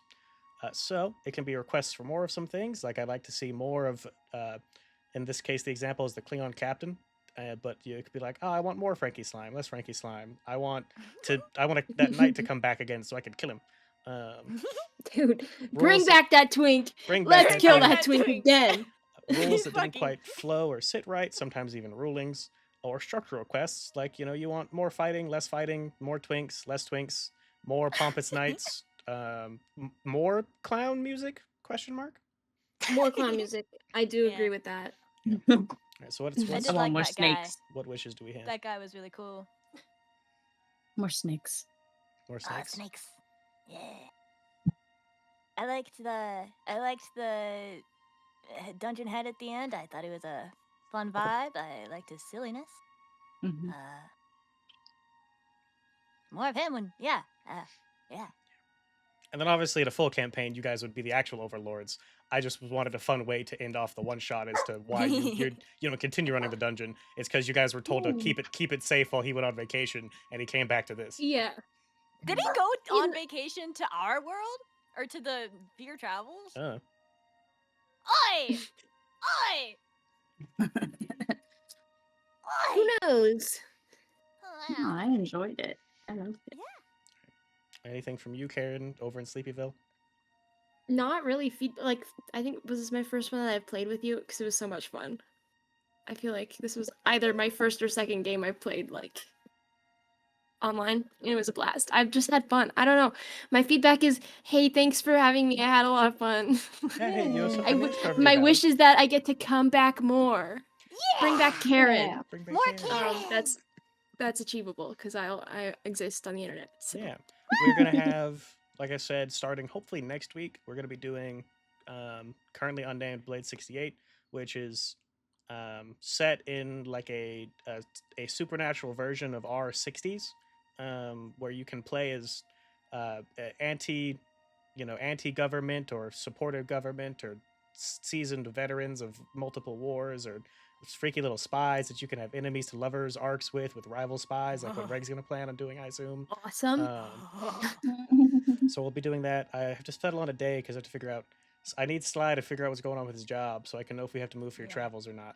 But it's either going to be Yeah, Friday that's nights or Saturday nights, and it'll basically be like, hey, I'm going to make myself free for the next 30 minutes. If we can get 3 to 4 people that want to play a game, wahoo! If not, we'll try again next week type of situation. Okay. Yeah. So, hope you guys had a good time. No Yeah. post credit scene for this. The post credit scene was kind of the boss showing up. That was kind of y'all's post credit scene anyway. We're employees. We're in No! We've been sent back to the working class. But yeah, this will be available on the Archive channel later tonight or tomorrow. If you guys want to go back and relive the glory days, or show anybody the cool things you've done. Yeah, hey guys, this is Get me on the playing toys with Smash my Cut. friends. It's pretty fun. It's You want to see some smashing? Do you want to Some play? finesse? Do you want to play Some toys magics? with my friends? You can take and join this Discord.